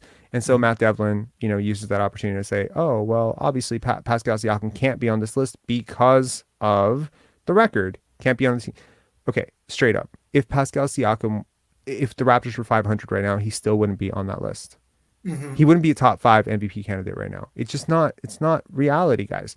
You have a Stats guy are averaging 32, 33 points per game in the league, and you're chanting MVP for Pascal Siakam. It's like the more people want to call him an MVP, the more I have to chirp that he's not. And then it sounds like I'm hating on the guy, but I'm really not hating on the guy. I think he's come like a really long way this season, and he has like a lot of value around the league, and even potentially as long term as a Raptor. Like I think he could pair really well with Scottie. Yeah, I wouldn't trade him. I think he's a great piece, a great second option or third. Yeah, no, absolutely. And I mean, I just think I haven't seen like real-time game management from him. I haven't seen like the game within the game. I haven't seen like sharp decision making. I have seen a guy who has like 3 moves that he consistently goes to and a somewhat sometimes inconsistent jump shot and slowly declining defense. And tonight I had shades of Philadelphia. I had shades of the playoffs because these are the types of front courts or defenses that you're going to see in the playoffs that are going to try to stop you.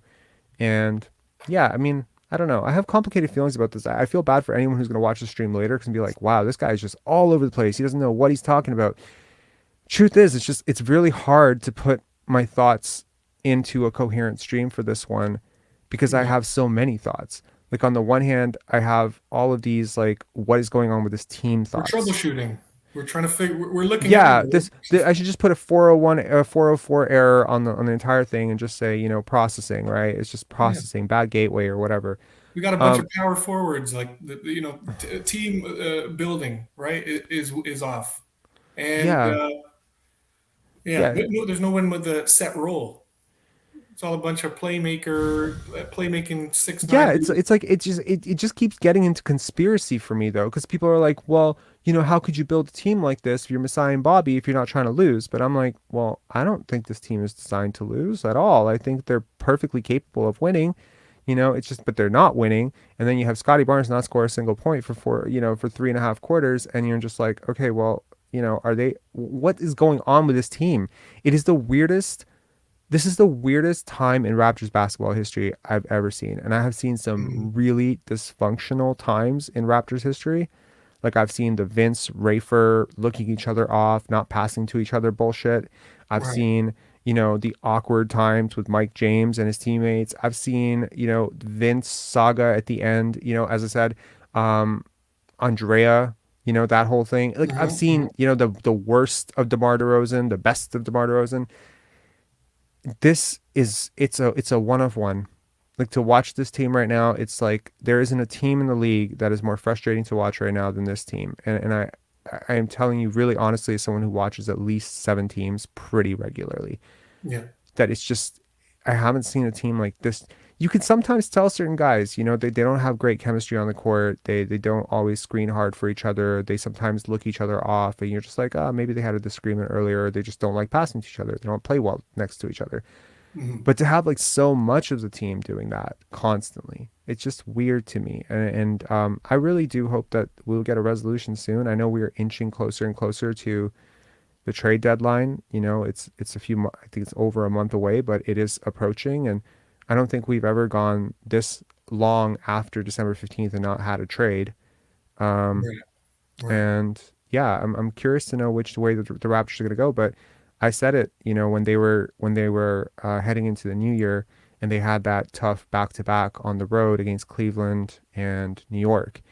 And I was like, you know what? The season is hanging by a thread if they lose these 2 games, because the math becomes overwhelmingly impossible if you get that far under 500 to ever climb back up into playoff contention. And I think we're getting there again now. We're one loss away.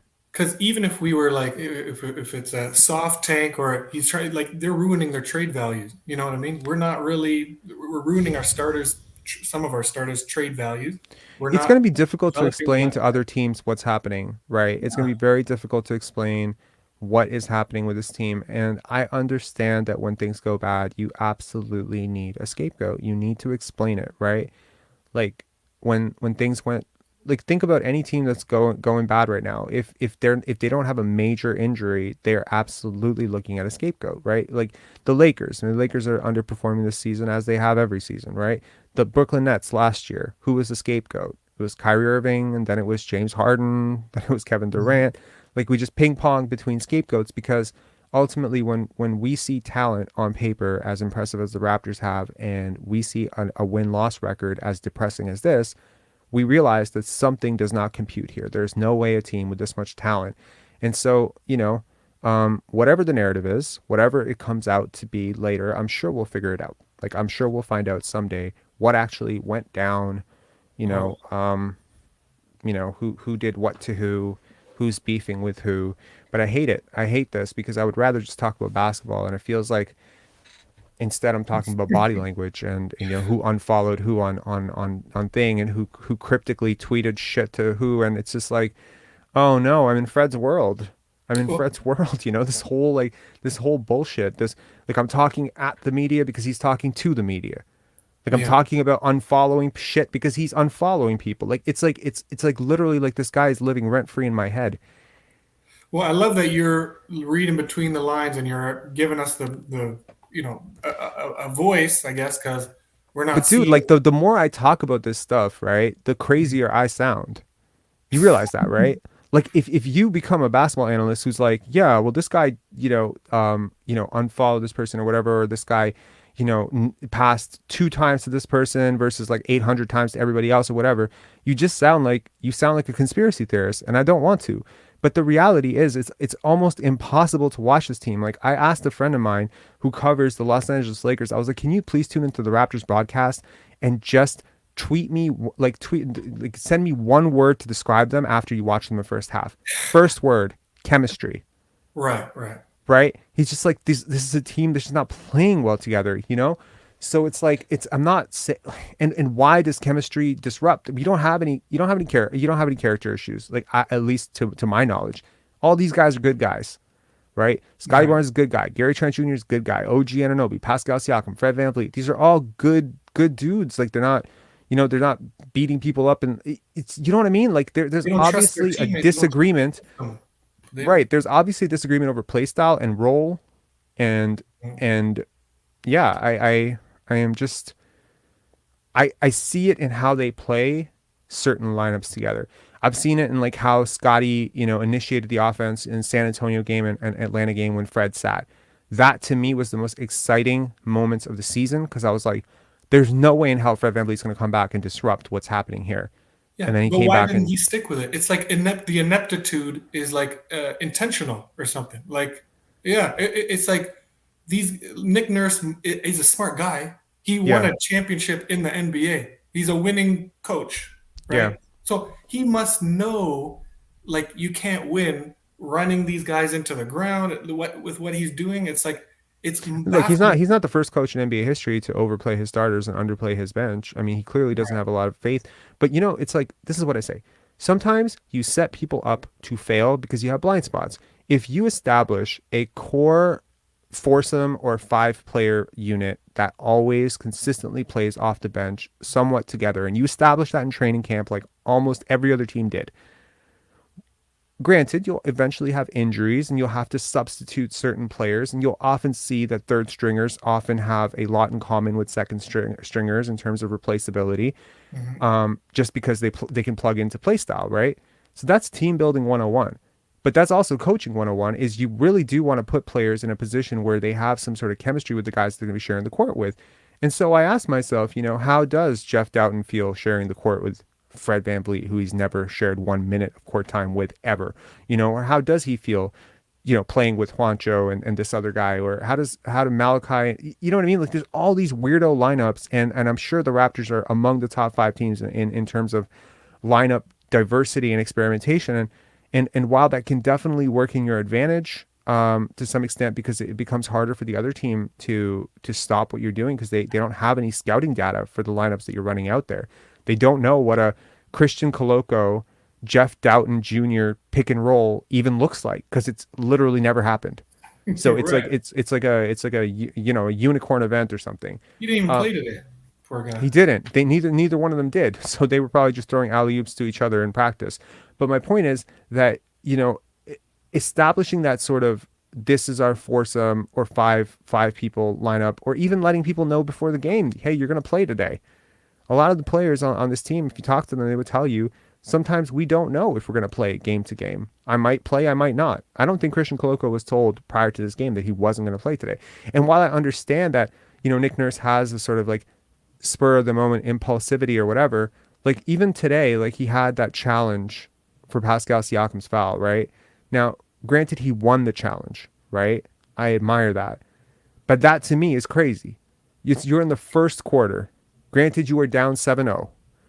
But that is a terrible free throw shooter going to the line. You are at most saving yourself 2 points and a foul in the first quarter. This is not a high leverage moment in the game. I understand you're down 7-0 and you just need one good thing to go for you. So who am I to challenge it? But it's just like, too often I see him be very emotionally reactive to a particular situation. And I don't necessarily think that emotional reactivity is like the greatest trait in a head coach. Right. And so, go ahead. I'm sorry. How much do you think it would take for him to, I know a lot of people are like calling for his job, but, and I don't want to put you in that position to be totally slanderous, but 2 months ago, I would have said no chance in hell does Nick Nurse get fired at all, right? Right. Today, when I saw him, he was kind of clutching his hands, and he was trying to figure out what to do with this offense because they were tanking, they were sinking. And I thought to myself, would I be really surprised if I woke up tomorrow and it said Nick Nurse is stepping down as head coach of the Toronto Raptors? I would not be surprised, actually. These types of seasons where you fall this short of expectations, and I just want to remind people out there, expectations for this season were home court. home court in the playoffs. Okay? Seems laughable right now, but those were the expectations. The actual stated goals on the season were that you were going to make the second round. That was it wasn't that wasn't just the expectation. That was the limit expectation. That's the least we're willing to suffer from this season. That is the least we're willing to accept. We need a second round. We need to see progress on last year. When you get a season like this, it actually does remind me of the season before DeMar was traded, right? Mm-hmm. The problem with that season was that they didn't actually show their colors until the playoffs, Right. right? Mm-hmm. They got bounced by Cleveland in the playoffs. Yeah. This season, though, This is worse. Yeah. it's actually much better. This is considerably better, because imagine this season. Okay, let's play out a game. We're how many games into the season are we right now? Oh, I think we're just over. I couldn't tell you. Sorry. I don't, Let's. Okay, so someone in the chat, let us know what's the exact record right now. I should know this, but I'm pretty sleep deprived right now. Someone in the chat, let us know. It's like 16, 20. 16 and 22? Is it 16 and 22? Something like that. Okay. 16 and 22. Perfect. Okay. So we are currently 38 games into the season, which is almost half a season. Okay. So let's say we finish the halfway mark, right? With 18 wins, right? That's a disastrous season in the making. But then let's say we pull it together later and we have a huge second half run. Sorry, I want to restate this. Let's flip it and say that we hadn't started the season like this, but rather in the first half of the season, we actually had like 22, 23, 24 wins, which is very comfortably over 500, right? Right. But then we tanked in the second half of the season, as in something happened like in Tampa where you couldn't offload Kyle Lowry necessarily. I mean, you could have in Tampa. They tried to. They couldn't because the Lakers didn't offer enough. But my point is that to show your cards early, to show your colors early as a team, at least to me, offers management a little bit more flexibility, because they would be able to potentially use the trade deadline to get rid of some of these guys. Because the ultimate problem with this season is, if you had tanked late, if let's say we had a great start to the season, but then we faltered into the playoffs, we ended up in the play-in, kind of like the Cleveland Cavaliers season last year. Well, guess what? Now you have Gary Trent and Fred VanVleet as potentially unrestricted free agents. You don't have any, you have rights for them, but they can walk if they want. And you've had a disastrous season, and you don't have a high lottery pick. That's the worst possible outcome. Doing this early, having the season fall apart this early, allows you almost a 50 game or 45 game window to plan your next move, which includes trading a lot of these players, which includes potentially acquiring some young assets or future assets for these guys that are on more favorable contracts, right? But it also includes maybe getting enough data on this team that if you really do believe in this team, which I really hope they don't, but if they do, that you can actually see where the holes are and potentially provide reinforcements. So I would much rather that a team struggle early, show me who they are, as opposed to maybe get off to a really hot start because of a clean bill of health, totally no injuries, luck, easy schedule. It happens, right? Like the Raptors last year, total frauds, man. Like I gotta tell you, the early Raptors, like the second half of the season Raptors, totally not frauds. But the first half of the season, with all the Tampa shit and with all the COVID stuff and the restrictions and the no fans and teams sending teams across the border. Like if right now today we had beaten the Bucks, is that a real win? You just beat a team without Chris Middleton and Drew Holiday was resting. Right. It's almost like a fake win. It is a real win, and granted, we will all take it. Because we're all desperately hoping for these guys to get a win, but it's not impressive to beat a team like that. Like I gotta tell you guys, like look at the game logs. This Milwaukee team without Drew and without Chris Middleton has lost to some pretty depressing teams, like some pretty bad teams. There's a reason why the Raptors were favored coming into tonight, despite their considerable skid, because the Bucks have been pretty terrible without those guys. And to just to have won this game, it just inches you closer to 500. Say you get to 500, now you sell yourself that this is a team that's worth building around. And then you kind of have a situation like last year where you trade a first round pick for Thaddeus Young to provide reinforcements because the team is, spiking hot. And then you get to the playoffs and all the holes are unraveled, right? Fred VanVleet completely falls apart. Pascal Siakam was better than he's usually been in the playoffs, but not quite a superstar in the playoffs. Scottie Barnes gets hurt, right? Gary Trent Jr. is sick, right? So like that season feels like a loss in a lot of ways. I think if Scottie doesn't win Rookie of the Year last year and play as well as he did, last year was pretty depressing. Oh yeah. Because you lose your first round pick and you don't have a very competitive first round series, and you give Joel Embiid the win. So I don't know. Anyway, Sage, man, thanks a lot. I hope this chat was entertaining. I don't know. I think I'm rambling. I think I'm rambling a lot right now because I have so many. To watch this game in real time, it shocks your brain. Right. You're like, what the hell just happened? And I think I'm still recovering from that. But thank you so much for calling in, man. Thank Really you. appreciate it. Thank you. Cheers. Take Have care. a good night. Good night. Okay, we got Brett, then we got Raptor Eyes, then we got Amir. Brett, what's on, man? What's going on? Hey, we're at how's it going, man? I'm good. Are you a first time caller? Yeah, I am. Yeah, no, I'm actually a new watcher, but I really appreciate your content. It's really given me some insight. I'm actually I started watching the Raptors right after they won the championship. So Oh, okay.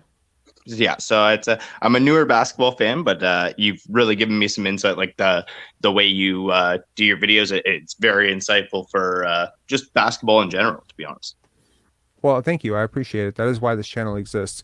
I'm going to try to be a little bit more coherent, Erica, in the chat. Because, dude, I actually feel like I'm like, how have I been on this? Live chats are really weird because if you're a little bit underslept and or you've just watched the game that we just watched, you actually can just ramble off incoherently for an hour and a half and say absolutely nothing. And I have watched people do it on live chats. I've been watching this for 45 minutes and I have gotten absolutely nothing out of this. So I don't want to do that. So let's pick a topic and let's talk it out. And then we're going to go to Raptorize and then we'll go to Amir. Okay, what's the new topic? All right. So who would you want to keep off our team? And who do you see as off a good... our team? No, who would you like to keep on our team? I know, like, obviously the Scottie, the OG, you know what I mean? Those are the people that we all want to see stay on this team. But like, who do you see as people in the team that you would like to keep even further down the bench? Like for me, it's Precious, Banton, and I'd love to keep Otto as like our vet. And then what trades would you like to see happen? And who would you see as potential people around the league that are available / maybe available that we could possibly get that would fill in some slots that we truly need, like a center and some shooters? That's interesting. Yeah. I mean, like, I think the math in this season is getting kind of scary to the point where if there was a trade that you really want to make for reinforcements, like you have to make it tonight, like now. I hope it's just like, I hope while we're doing this, it cracks because I'm more leaning towards rebuilding. Like, so if we were to rebuild and get rid of our Pascals and our Freds and just move on to the young core that we do have. Yeah. I mean, look, I obviously Scottie is pretty much untouchable for me for a plethora of reasons. I think OG is break in case of emergency level. Like, I mean, if someone offers you like if it's a Kevin Durant, you do it, right? But it's otherwise. I don't think I want to trade for Kevin Durant on this team anymore, to be honest. Like, it seems like the door for that is kind of passed. So yeah, if it's for Shea, if it's for some like notable upgrade or something like that, I don't see a realistic deal out there for OG Anunoby that makes me really excited, and I would prefer to keep him. Precious, I'm open to it. I'm open either way. I think he's a hell of a defender. The offense is kind of scary sometimes, See, the way he progressed in his shooting last year at the end of the season, that really excited me. I seen a guy who he's one of the best defenders on our team. And when he started shooting like he was at the end of last season, that really excited me. You know what I mean? It's something that you don't see a lot in a center of his caliber for defending for his size. I get it. He's really young. He's got all sorts of athletic potential. He's a very fluid athlete. He plays two ways. He's an evolving shooter. I see all the potential. I just think that ultimately at some point you are limited by how well you feel and see the game. There are a lot of guys who had a lot of athletic tools that just could never figure out when to go, when to stop. Like Joey Graham comes to mind. I don't know. Well, you did mention you're a newer Raptor fan, but Yeah. once upon a time, Brett, we drafted a guy named Joey Graham, and Joey Graham had moments where he looked really, really good, and you would swear to yourself up and down this was your small forward of the future, and you just couldn't imagine why he wasn't getting more burn. But there's just a sort of nuance to basketball where you just need to understand the pauses and moments and gaps in the game. And, Precious Achiuwa, for all of the athletic potential and two-way potential that I've seen from him, hasn't really flashed a ton of that other stuff.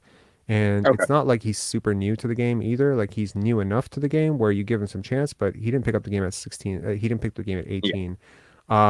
Yeah, and that's where I see the potential in Banton as well. I know he's a younger player, but Banton's cool. I like Jeff Doughton Jr. I agree with you on Otto. If he can get healthy, he's like just such a great veteran piece to have. Probably and I feel like he fits what we need in a vet, where he teaches a lot of the younger players how to shoot proper. You know what I mean? So we need shooters. So and Christian Koloko for me is pretty much like. I am so much higher on Christian Koloko than probably. I'm pretty sure I'm higher on him than some members of his own family are. Like, I think there's something about him, how he responds to questions. I mean, is one thing, but how he responds to situations as they change on the court. And I know that sometimes it doesn't look very pretty. Yeah, and centers take time. It's a thing that they're not going to be there overnight, right? So I get it. Yeah, no, absolutely. And I just see short roll potential passing. I see shooting potential. I see so many good things in Christian Koloko that if he continues to work hard, and I have no reason to believe that he will not work hard, and so help me God, if he becomes the scapegoat next year for this media, he's like, Christian Koloko didn't work hard. I don't know. It's really bust a can of whoop unfortunate. ass. We're gonna go back to like wrestling references with this shit. Yeah, see, like I am new, like I said, like I've been watching very, very intently for the last few years, and I consider myself a big Raptors fan. I watch every game, and I enjoy every single second of it, even though we lose this season, especially. But like even the Tampa tank year, you know what I mean? It's like we went through the stuff, and it's like showed me a lot in the last couple of years how we went from a championship team, and then we've gone through the growing pains, and it really made me love basketball even more to see all of this stuff in the last few seasons. You know what I mean? And that's why, like I said, I enjoy your videos, because it shows me more of the in-depth, like how plays should run and different things like that, especially your little shorts and stuff like that you do. No, absolutely. Yeah, I think those are the players that I would keep off. For the most part, I would say Justin Champagny, but he's gone now. So he's gone. Yeah. I liked him a lot. I like a core of Scottie, OG, and then maybe Gary, possibly, if he was to buy in. You know what I mean? Like, it seems like some games he's all there, and then some games it seems like Nick Nurse doesn't want him to be there almost. You know what I mean? It's like that. I feel like the bench was a good place for him for the time he was there, and then bringing him back to the starting lineup, it works, but then our bench has no scoring. So it's Gary's actually another guy that I would lean towards keeping now. I know. It's an up and down thing. I get it. It's not even up and down. It's actually progressed. It started down. It stayed down for a whole season.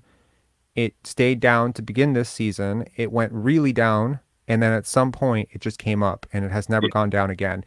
And I don't care if he makes shots or misses shots.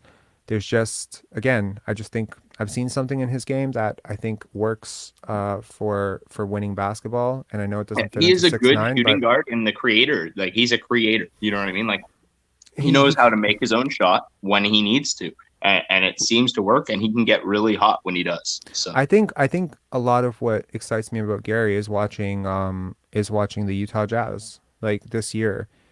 Seeing guys like Colin Sexton, I know they're not the same player, Colin Sexton and Jordan Clarkson, guys like this. Like, I look at isolation scoring as a very high price skill set. Absolutely. Even if it's not perfectly efficient, it's not DeMar KD level isolation scoring. it is still an incredibly valuable and very rare skill And to Gary's have. form is just so like his 3-point shot form is very good. It's just the way that our offense runs now. He doesn't have a lot of openings, and when he does get them, it's so few and far between. How do you get into a comfortable shot rotation? You know what I mean? Like, Yeah, for sure. No, absolutely. And I think like whether he be, somebody who's going to be, anchoring your bench for the next 3-4 years, if that's a role that he's open to, or whether he sees himself as a starter, and, who would blame a 23, 24-year-old, who works really hard, per his reputation, works really hard, aspires for, greatness in his game. Who would blame him to want to chase an opportunity where he could start at 2 for somebody? yeah, And he will have that opportunity when he hits free agency. And, kudos to him for making it very difficult, because look, like for a long time, Gary was the obvious trade chip. yeah. And then he got sent to the bench. Nick Nurse called him out, and he hasn't looked back since.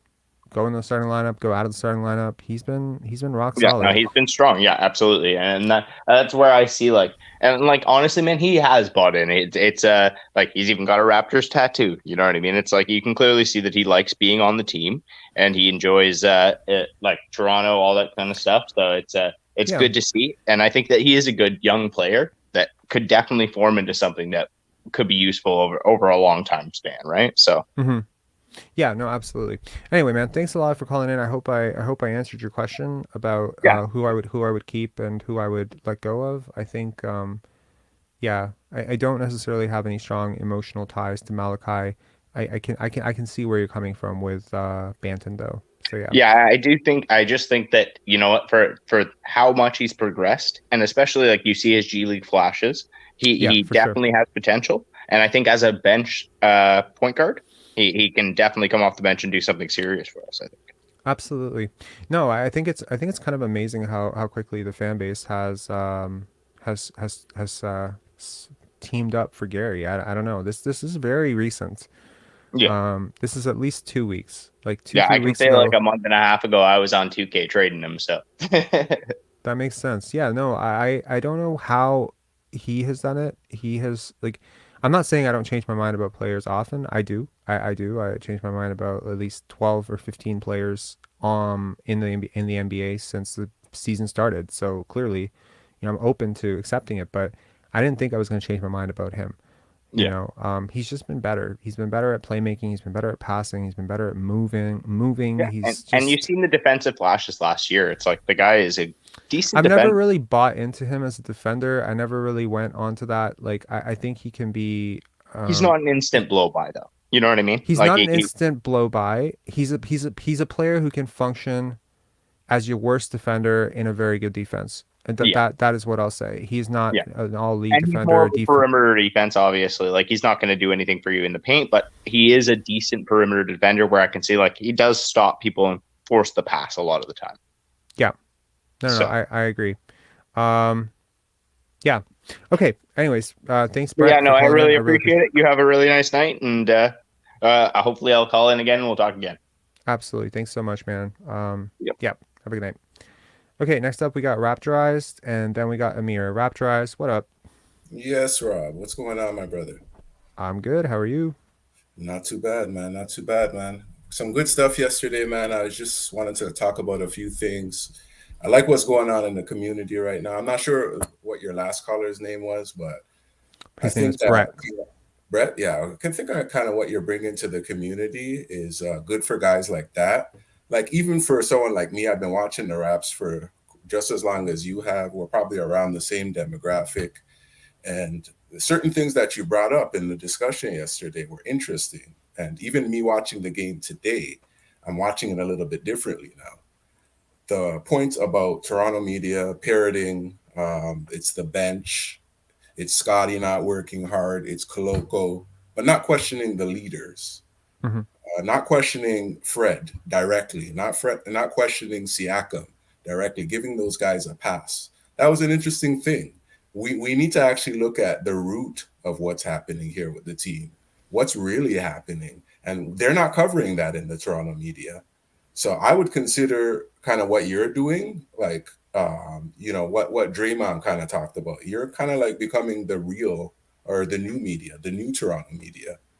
So that's the way I'm looking at your insights right now, man. Even me, a longtime Raptor, a longtime fan, watching this team forever, I'm looking at the game a little bit differently now, because Siakam's producing, Fred is producing, they're all bringing good things to the table, but we're not winning. Why not? Right? Fred's going through his slump right now. And different things that I'm seeing too. I'm sure if you were watching the ESPN broadcast, but they were talking. Someone brought it up, but yeah. Yeah. What about it? Yeah, no, they were saying how Fred was talking about that the offense has changed this year, and I remember you talked about this in one of your vlogs, that he was saying the offense has changed this year in the sense that he doesn't have the ball as much in his hands this year. Yeah. And he's not able to make as much plays as he has in previous years. And he's looked at the fact that Siakam has had a career year, OG has had a career year, and somebody has had to kind of take a step back. And he's saying that his numbers have suffered as a result. So again, that's Fred kind of looking at his sort of a bet on yourself aspect. You know Man, what I mean? I can sort of tell, like, as you said, we're from the same demographic. We've probably grown up, seeing a lot of the same stuff, maybe even listening to a lot of the same songs, consuming a lot of the same movies and stuff. So I hope you can empathize with me when I say I think Fred VanVleet actually sometimes just makes me want to scream. Like, Oh my gosh. like some of the stuff that this guy says, like, like one of the things is like it really bothers me is when people talk too much, and that's kind of fucked up because I'm running a 4-hour stream sometimes, because I'm talking a lot. What I mean by talk too much is like talk too much about what you're doing, about why it's happening. Like those people, like I don't know, back in school, like I used to kind of like I used to feel different ways about the kids who were always like super close to the teachers. I'd be like, what are you doing for them that makes that transaction worthwhile for them? It's weird to me. Like, why would you want to do that? So, Right. you know what I mean? Like those like, oh, miss, he did this, he did. Oh, fuck those people. So Fred, he's smart. Like he's super smart, right? He's got Alvin in his pocket. He's got Devlin in his pocket. He's got the mainstream media in his pocket. He's got like certain, like, look at the people that he's tight with. They control everything. Look, consider this. JJ Redick, do you remember this? JJ Redick was on ESPN, and somebody brought up a point. I can't remember. It was Greenberg or Jay Williams. I can't remember. Someone brought up a point, or was it Stephen A. Smith, who brought up the point that the Raptors looked so much better without Fred VanVleet in the playoffs. Yes. I think it was Stephen. And JJ Redick lost his fucking mind. He got visibly pissed off at the guy. He's like, you are not going to slander Fred VanVleet here. You're not going to do that. He's a hell of a defender. And it's like, yeah, but the caveat here is he's hurt. He's hurt. He can't stay in front of anybody. And you're not going to tell me that you can't see a huge difference between that team when he went out and that team when he was playing. But it's always an excuse. There's always someone to go to bat for him. There's always somebody made a comment in the chat earlier. They were like, first it was Tampa, then it was COVID, then it was this, then it was Kyle Lowry. Kyle Lowry couldn't, we couldn't lead with Kyle Lowry here. Pascal Siakam saying that, like, I didn't know how to lead because, it was kind of Kyle's team, and it's no shade to Kyle, but, he's kind of a presence, and it's like, wow, bro. Like, that's whack. That's whack. That's kind of like, and I don't want to do any DeMar DeRozan slander, but kind of like he's giving off the same vibes as DeMar DeRozan. He's all right, but he's not real. You know what I mean? It's kind of that vibe that I get from Siakam. And that's another thing that I kind of wanted to touch on too while I had you, is that, like, what's the kind of long-term vision if we're looking as a blimp view? Like, I'm from my perspective, I don't know, Scottie, when we're looking at Scottie, he's like as good as the vets now, as far as I'm concerned. He doesn't give you the same point totals. He can't match up as far as the numbers are concerned. But when you add up all the little things that he's doing, he's as good as the vets now. And we got to look at, we got to look at, kind of timelines. The vets' timelines right now, I don't think match up with Scottie and OG's timelines. This is kind of where we differ right now with the team. right? So it becomes a fork in the road where we're going to have to make a decision. And as far as I'm concerned, these guys, the vets are due raises. And I just don't think that we can do that, man, at the expense of maybe moving off of these guys and getting picks in exchange that might kind of complement Scottie and OG moving forward, right? So I'm of the mindset that we wait until the offseason. I've been saying that all along, but I just want to echo that we wait until the offseason. The only thing that I see happening from But now, you can't wait till the offseason, Raptorized. You can't, because you could potentially lose Gary for nothing, provided you do want to keep him or don't I want was to just keep about him. to say that was just getting into the only thing that I can see happening before the season is done is Gary. That was just getting into saying You want to that. trade Yeah. him. Yeah, absolutely, absolutely. If the right deal comes along, then like he even looks agreeable to that. He can help a contender. We can get something decent for Gary before the season's done. I don't think Fred's going anywhere. Even if we go to the end of the season, I think he picks up that option. Fred's a smart man. He didn't have a good season this year. He needs another year to redeem himself, to fix his value. He's Shit. he goes back to that bet on yourself thing. Why not give himself another year to bet on himself, right? But as far as we're concerned, no, we don't need to wait for another season of Fred. I think that we can really kind of reshape this team this offseason properly. You know how Masai does things. He's going to evaluate for the rest of this season. Yo, I know that he likes to evaluate, right? But at this point, there is a consequence to waiting. There is a huge consequence to waiting. You have a diminished product, right? One of the best things about Tampa was that we didn't have to see it. Like, we saw it on TV, but Tampa saw it. Toronto did not see it. You cannot put this product on the floor. You cannot have a lottery team without shutting guys down, and you cannot shut guys down in a contract year. Pascal Siakam is eligible for All-NBA. He's not shutting himself down. Fred VanVleet is eligible for a potential max contract. You could say that he wants to bet on himself next year, unless, of course, his agent is telling him, bro, cash out now. Like, cash the fuck out now. I mean, there might be a team out there that's willing to offer him at least some long-term security, even if it's an extension on the player option. Like, what's his player option? 22 million, 23 million? Okay.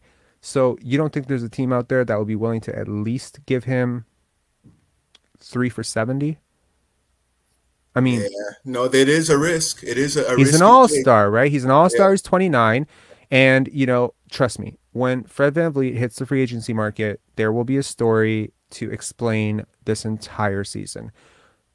I promise you. And it will be a leak. It will be a inside sources tell us that Fred VanVleet had a lingering back injury the whole time.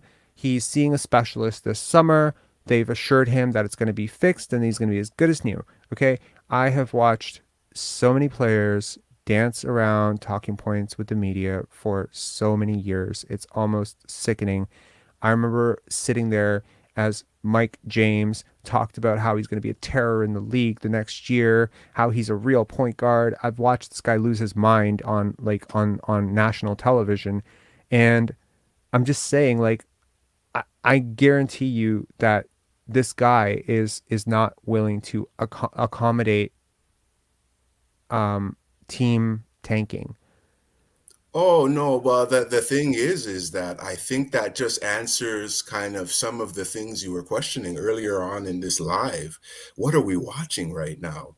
Like you're questioning kind of the ball we're watching. I think it makes sense to me. I was watching with my son. He's This a makes sense teenager. to you. Yeah, it does. It does. It's kind of an overt tank to me. They know what Scottie can do. They know that if they give Scottie the ball, he can run this team efficiently. You look at our setup, you look at our offense, you look at the way the team is running. And when I say they, I'm specifically talking about the higher ups, not necessarily Nick Nurse. I think that probably Nick Nurse is going to be part of this turnover that we're going to see. I think it's going to be major waves this offseason. I'm telling you. There's going to be major ways. Nick Nurse will probably be part of that package that we see. Someone just wrote Fred VanVleet to the Shanghai Sharks. And, I needed that joke tonight. Thank you, Justin Russell. Honestly, I don't mean to go low, and I don't mean to be dogging the guy or mean to the guy, but it's not even the play. It's not the play on the court. Trust me. It's all the manipulation and chess that he's playing off the court that I do not like. And I think even yeah. with all of that, I think we can continue at this pace. With all you mentioned those guys looking for individual accolades and so forth. If we continue running the way we're running, everything will take. I know that our schedule is not so good. It's going to be against like a lot of under 500 teams moving forward. But I think if everything remains the same, like, no, we can, I'm talking about this cynically, but we can kind of make out with a good pick here and possibly pick up another pick via trade before the deadline. I think you need to have players like there's like, how well do we value Terry Rozier right now that he is playing on, the Hornets? Not well, right? Not as well as we probably should. How well do we value Kristaps Porzingis or even Bradley Beal right now? Would Bradley Beal get a super max from a team that's not the Wizards right now that was desperate to keep him? Probably not, right? Because losing tanks perceived value of players. It's just a narrative. It always has been that way. There are very few players who can be on a complete dog shit team that gets a 6th overall pick that didn't have a major injury, right? Because the conclusion is, if OG, Scottie, Fred, Pascal, and Gary are healthy, and you can't beat Giannis, Brook without Drew and Middleton at home, y'all suck. Your team sucks. And these players aren't worth multiple draft picks. So, like, you got to shut these guys down. No, you're not going to shut Scottie down. You're not going to shut OG down. That's a problem coming into a season when all these guys need fucking money, is you can't actually ask anyone to sit. You can't do it with Kyle. Like, you could have done it with Kyle because he kind of just had a wink deal with Miami that he was going to get paid no matter what, and they didn't give a shit about his numbers. But at the end of the day, like, there aren't a lot of players that are willing to do that for you in a contract year. I'm telling you, because there's no guarantees that Fred VanVleet's going to be healthy next summer. In a contract year, these players are going to all think about themselves. And I do not blame a player for putting themselves first. What I blame is when they put themselves first at the expense of their team. That actually does piss me off. You screw other people over to get your own. You start taking away shots from your teammates to get your own shots. Then I do not like that. But obviously, if your performance is more important to you than your teammates' performance, I don't hate that. I think most people are like that. And that's why I think the tank works, though, because of this mentality that these guys have. The tank will work just because of that. But then, how do you explain the losses at the end of the year without saying these guys suck? That's the problem. Yeah, no, it is sort of the Cade Cunningham thing, like we talked about, those empty sort of stat-filling games. And I get what you're saying, but I think Pascal Siakam has done this on winning teams too, right? I think his value is protected. I think you're still going to get a lot for Pascal Siakam because you put him alongside, let's say, on a New Orleans team, you put him alongside Zion, you put him alongside Dyson Daniels and that good young nucleus, and you got something there, right? I don't know if you get a Brandon Ingram back and a pick or whatever. I'm not sure, right? But like, no, Pascal Siakam, I think, will hold his value. I think right now selling on Fred right now is a mistake too, because his value is at its lowest right now. You got to wait on Fred. You got to give him a chance to kind of get a full. I think, look, I used to work for a hedge fund, right? So I used to work with stocks, right? And I've watched the stock tank. I've watched the stock rise. Okay. The problem with holding the bag when a stock is going down is you always assume there's going to be a bounce up. And I tell you, 9 times out of 10, there is. But 1 time out of 10, there isn't. There's no bottom until you hit 0. And I hate to say it, but players are assets. That's just the truth. We can love Scottie Barnes, we can love Pascal Siakam, OG Anunoby, but at the end of the day, these players to management, beyond the people that they are and they love them and whatever, they're just assets. So these assets need to be maximized in terms of value. Now, Fred VanVleet, you say, well, you gotta wait on this. Problem is, could have said that 11 months ago too, right? 12 months ago. Like, this has been a long wait. You don't even know if they've been waiting. You don't know if maybe they saw what happened in the playoffs. They saw what this team looked like without him, and they were like, shit, we need to get off this guy. Let's trade him when he plays well. And now we're like 3 months into the season and he hasn't played well for 2 weeks straight. So it's like, what if you are waiting already? And what if the wait is pretty much endless, like it was with, any other 6 foot nothing guard who fell off a cliff? Well, what if it's just, like addition by subtraction? What if, you can't always get something can't always get assets back for every player, right? Sometimes it's just you got to go your separate ways with a player, right? In an ideal world, of course, we can cash in on Fred and get something for him, right? But his Mm-hmm. value is low right now. So we're not just going to make a trade for making trade sake. Remember, too, right? There's like kind of sentimental value in the sense that he's a longtime Raptor. You don't want to make a foolish trade for Fred, right? So, and I think don't like, look, I think that's the problem with asset management, right? Like if we get past the nostalgia, we get past the finals MVP vote, you just get past it. It's just an asset. They did not treat DeMar DeRozan like, this brand ambassador and longtime Raptor and their all-time leading scorer. No, when Kawhi Leonard became available, he was just an asset. Jakob absolutely. Poeltl was just an asset. I remember Jose Calderon was nearly in tears when he got traded. What was he? He was an asset. Jonas Valanciunas did not want to leave. He was also an asset. These guys all got dealt, right?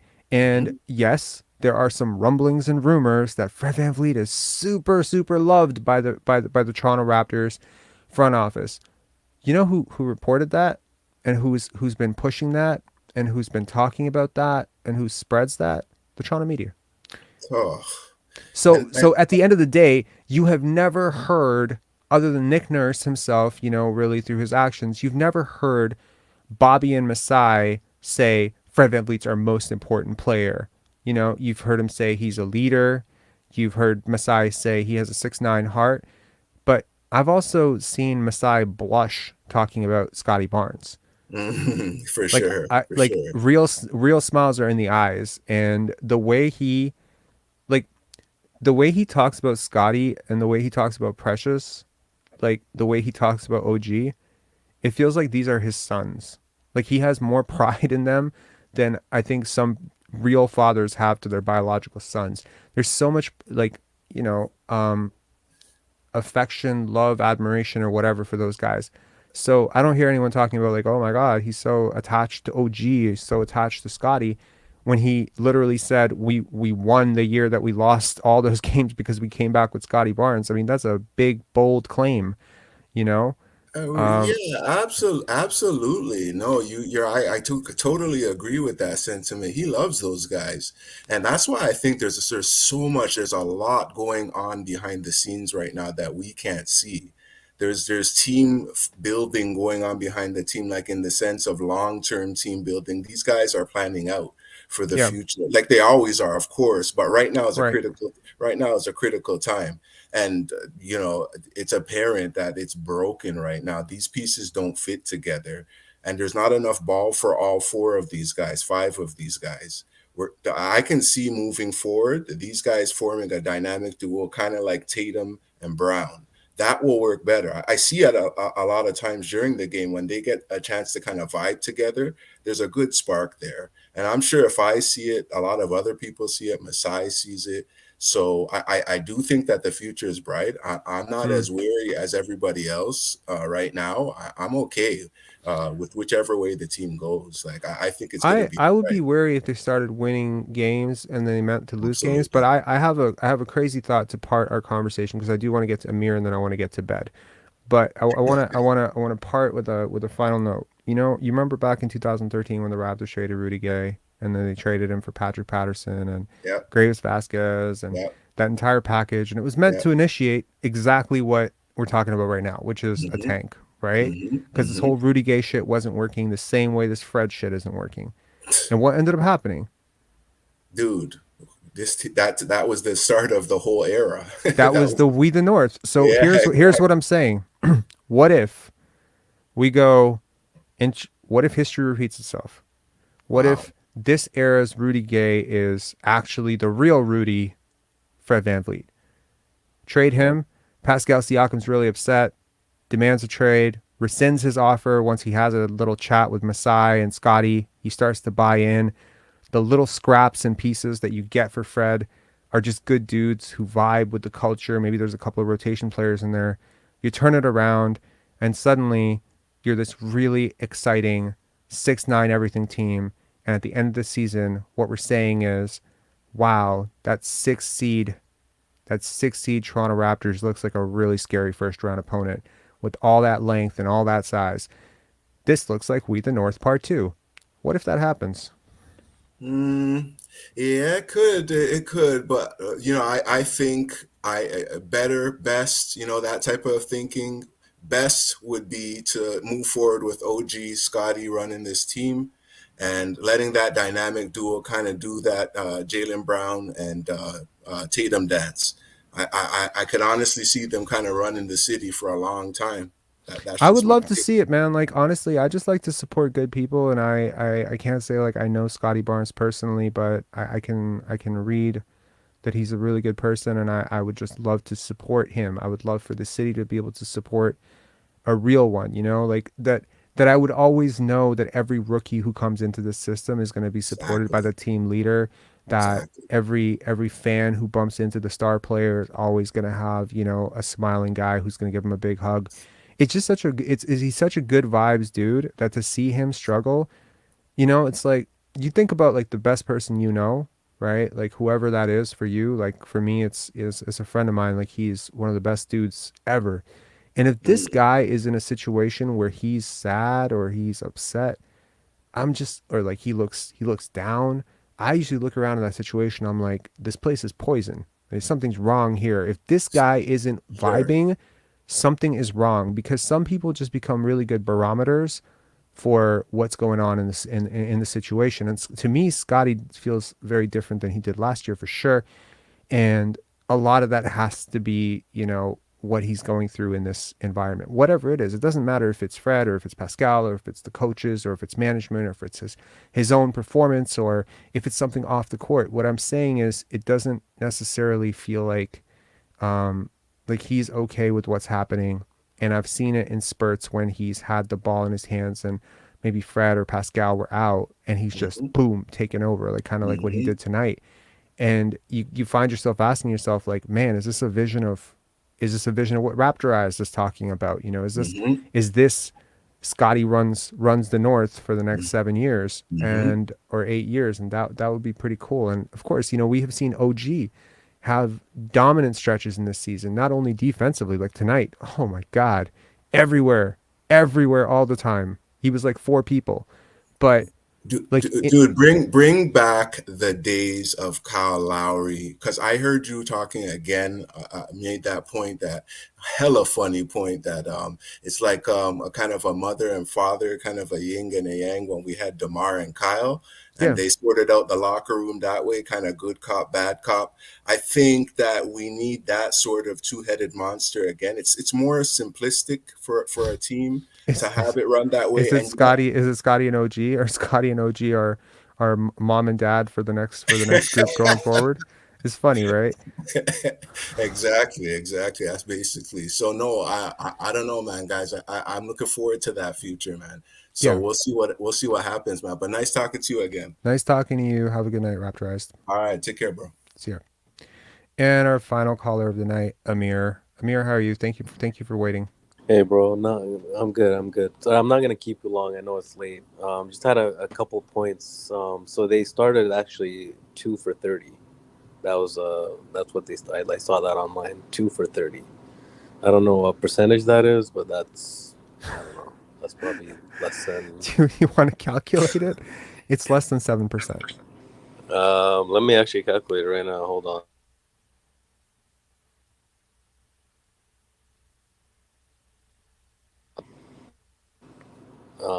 Which is kind of messed up.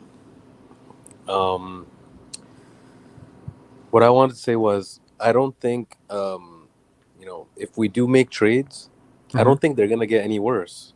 Like, let's just be real. Like, how much worse are they going to get?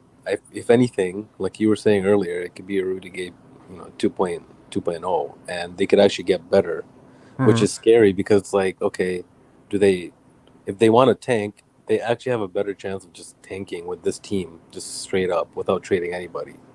You try to trade, Fred, you're gonna get a Yo, decent I have to season. tell you something. Do you Yeah, know what two out of 30 is as a percentage? 6%. It's 6.66%. Yeah, Uh-oh. that's Uh-oh. messed up, right? Uh-oh. That is pretty messed up. Yeah. I'm kidding. I'm not new to math. But yeah, go on. Yeah, no, I was just saying, like, they're not going to get any much worse, like, that much worse, by making trades.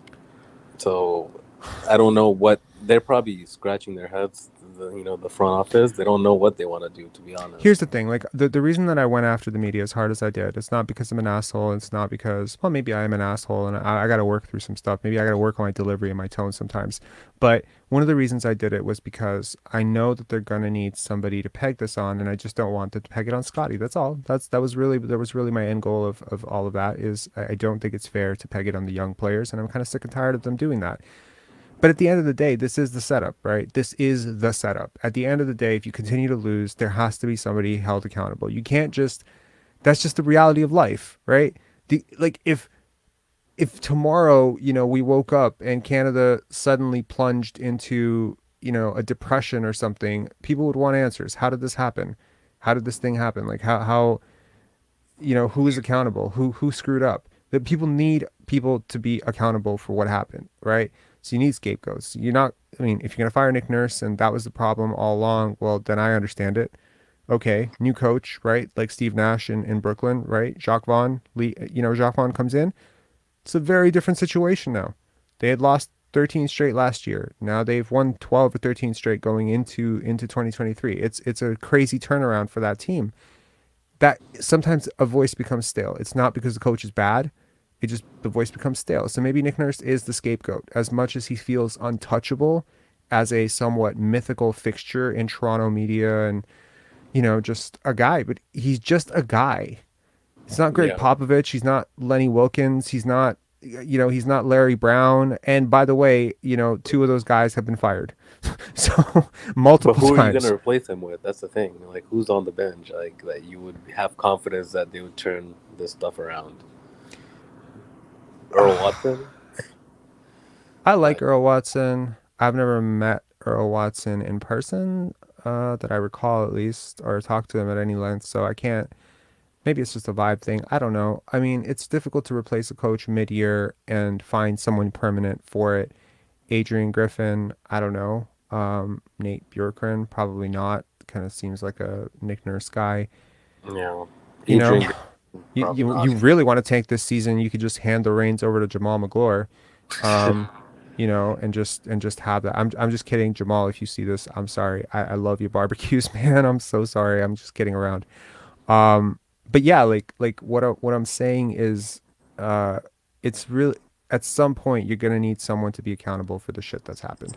Yeah, and they just need to like I was saying this the other day. They just need to pick a direction, whether it's trading their players. But the problem is they might get better. So like you don't know. Like it's just a weird position for these people to be in. So. Well, it's weird, right? Because when in an ideal world, you would get to split test everything that we talk about, right? You would get to say, okay, well, is Fred VanVleet a good point guard? Okay, let's run Fred VanVleet on the Atlanta Hawks, the Charlotte Hornets, the Dallas Mavericks, the Toronto Raptors, the Los Angeles Lakers. Let's run him on all these teams and see what we get in the data set. Unfortunately, we can't do that. You can do it in 2K. You can, but that's not real life, unfortunately. Yeah, that's right? True. But in an ideal world, that is the type of data that you would need on a player to completely, concretely say this is who they are. There are a lot of players that have been considered in the past system players. There are a lot of players who play really well under one coach or one system and then completely fall off a cliff under another one. It does matter, of course, So, yeah, I guess it's, to me, what is your specific point? Sorry, I want to make sure that I'm actually. My point is that if they do, make all these trades that we keep talking about, right? What if they're saying, okay, we're bad enough to tank and get a top pick, but then if we trade our players, then what if we get better and then you end up being a 7th seed and then it's just you're picking in the middle of the lottery or whatever. Mm-hmm. So it's like it's a fine line between like, should we make trades or could we just keep the same team and just be bad the whole year because it's not looking. Well, it's the same conversation that I had with Raptor Eyes, to be honest. And the conversation is basically, when you lose, everyone loses value. So you hold the asset, they require value as an asset.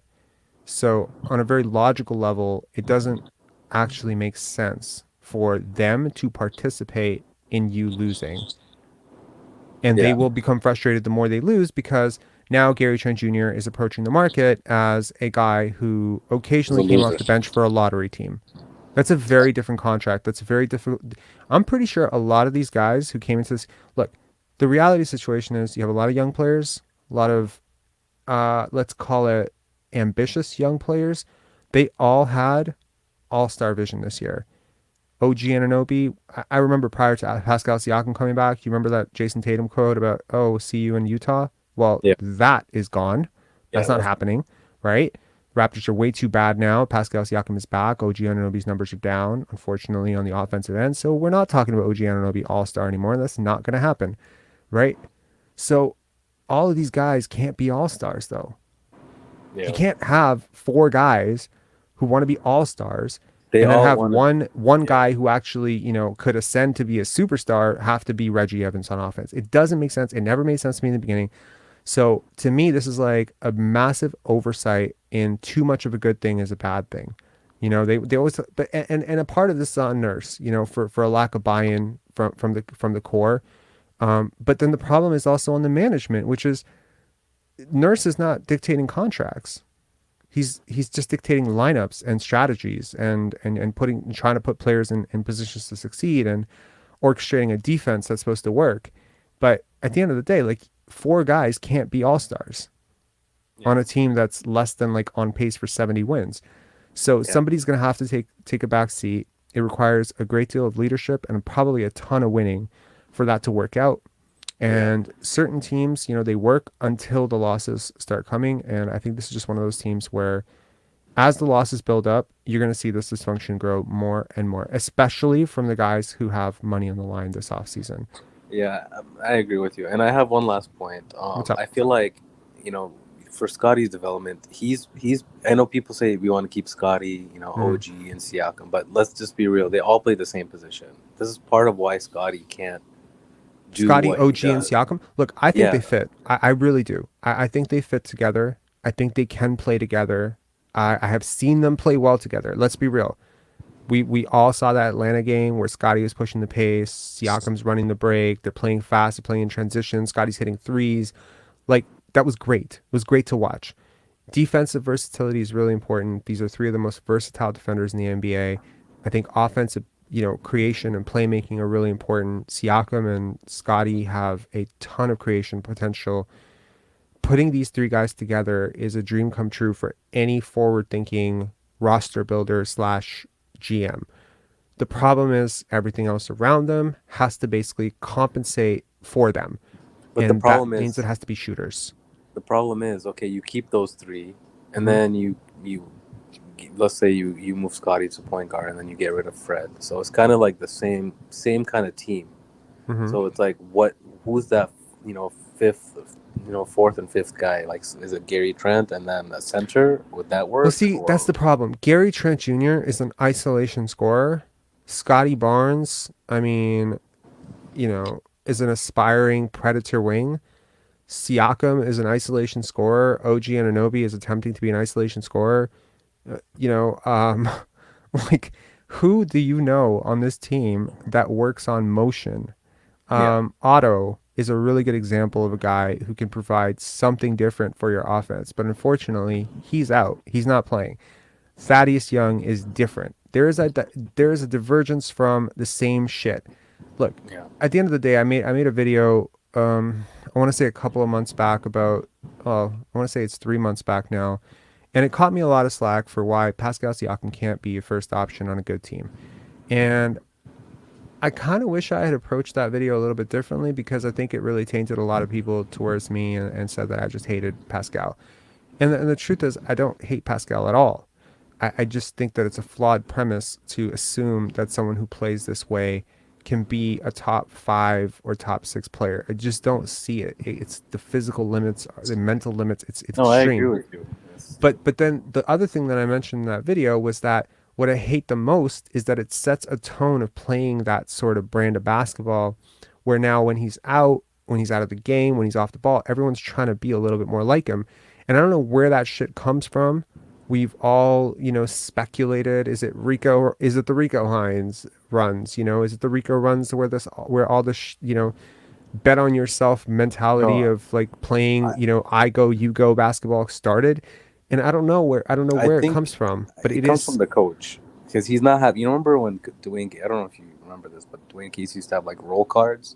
It's like, okay, this guy does this guy does that. They don't. I don't think these players have that. Like especially the starters. Each person wants to score 20 a night. Except exactly. for Scottie. Exactly. And you're right. And Scottie has been, the whipping boy and the sacrificial lamb and the guy making the sacrifice to begin with, right? Like he is like he's the one taking all the flack for not looking to score in the first quarter. And it's just like he knows that if he does what they do, the offense can't work because Yeah. they don't do what he does, which is screen assists and playmaking. Like how easily when he has the ball does he just find guys cutting back door? How often do guys move when he has the ball? It's sort of fascinating to watch it from a bird's eye view when Scottie has the ball in the break, how differently players run than when Fred has the ball in the break. It's totally different how they fill the Fred's lanes. gonna shoot it. If he's only gonna pass it if he doesn't have an open shot. Exactly. And so this idea of, okay, we're just gonna go headstrong to the rim. That's just not basketball. I don't know what this is, but it's not basketball. It's bullshit. That's what it is. It's Rico runs in the NBA. That's what it is. Yes. Like, yeah, I know people love that Rico, signing, but I feel like that low key has something to do with what's going on here. You know what? You're not the first person to say weird. it. You're not the last person to say it. And you know what? Like when Leo, who I had on, do the co-hosting, and he said the Sacramento Kings played exactly this bullshit brand of basketball you guys are playing right now. It looked exactly the same. This is how De'Aaron Fox was running everything. I would be very interested to know how much of that is true and how much of that is just causation versus, It's weird because what's the difference? How does an between last assistant year- coach completely shift the entire play style of your entire offense? You not have They offensive spent all coordinators? summer with him. And that's honestly, fair. the only difference between everyone says, "Oh, it's the same exact team as last year's this team," but the only difference is basically Rico was added to this team. So I'm not trying to be a conspiracy theorist, but it's that's the only logical explanation. Honestly, I'm gonna have to rename this entire video. 4chan, Infowars, conspiracy theories, the Earth is flat. No, but you know what it is. Like, I think this is a good parting note for the chat because I know people want to. I know people want to go to sleep, right? So I promise, guys, we're ending this for the 288 people watching, which is just crazy amount of people watching. We're gonna end this pretty much on this note, which is that when things are upside down, like when things are not being said honestly, when things are being done behind closed doors that aren't correct, when things are sort of incorrect is what I'm saying, that it does make it somewhat sorry, I respond to a freaking spam bot there. It does make it sort of impossible to sound sane when addressing it. That's just what I'm saying. Yeah. When the well is sick, or when the well is poisoned, the well seems sick, that sort of thing, So watching a game like this, you're like, why are they doing that? Why are they doing that? And someone will listen to you be like, bro, it's just basketball. It's like, but it's not just basketball. Like, it's everything about how this team is playing is just freaking weird. Yeah.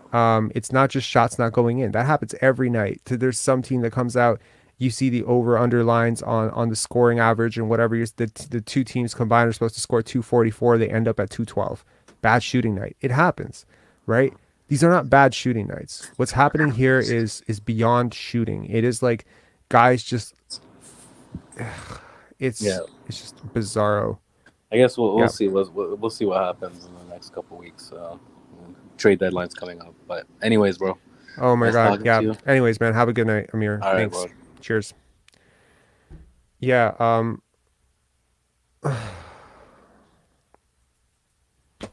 I don't know what to make of this, right? I do want to give you something like a parting note. Like, it's really frustrating to even to look at this team, right? Like right now, I know this is a little bit late to be doing this, but like, look at the team stats here. Like, this was just, it's weird. This is the second time that the Raptors have shot like nearly this poorly from three, like 20% from three. How do you shoot less than 20% from three on such high volume where you are taking that many threes? Like, how do you even justify it? That's not just shooting luck. This is now a trend that has continued for 37, 38 games. Like, this is okay. We have one. We have one more person. Vince? Hey, buddy, what's going on? What's going on? Oh man. Okay, sorry. I thought we were done with the chat, but here you are. Oh, Did you just call in? I just called in. Yeah. Nice. Like okay, 2 that's minutes awesome. ago. Let's talk. Sorry, I'm just. I remember you. Yeah, how's it going, man? Not too bad. Yeah. How you feel? How you feeling? It was a rough one. It was the weirdest game I've ever seen in my life. One of them. One of the if top 5 all-time Hall of Fame. One of the weirdest games, weirdest range of emotions I've ever had watching basketball. It was so strange. So strange that I've been rambling about it for 2.5 hours without making a single point at all, evoking all sorts of conspiracy theories about what is going on in this locker room. What did you think of it? Yeah, same deal. I shut it off for a little bit once the things were getting out of hand, and then as I was looking at my phone, watching them take their way back, I'm like, okay, I'll dial it back in. It felt in the moment like it felt like a seismic shift, like some kind of like crossroads we're being come to tonight, and like. It just felt like it was such a weird game, and it definitely felt like something has to come from this, right? Like it's almost like the madness, whether it's like a shift in play style that is so obvious even to the layperson fan, but or a trade or something, minutes reallocation. Something has to come from this. I think. I don't know. It was. Well, it was a weird every one, day sure. it's a new scapegoat, right? So I was kind of curious as I was watching this game unfold, and Scottie Barnes had 0 points. The day after I freaking have that freaking interview with Blake, and I was like, oh man, I saw that. You can't, I saw that. You can't follow this up with 0 points, Scottie. You can't. And then I don't know, telepathically he heard me and he's like, I got you, Rob.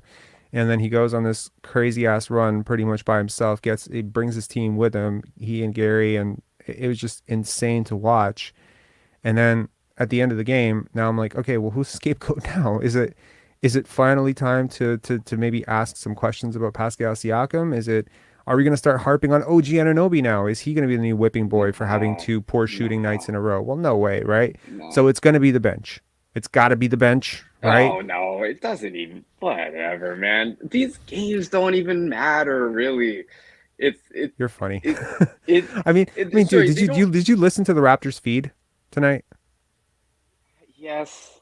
Okay. I heard them say shit about the bench again, and I'm just it's about the bench. It's about so it's stupid. about Scottie. It's about Scottie the whole time. It's like, why is he not looking at the rim? Why is he not scoring?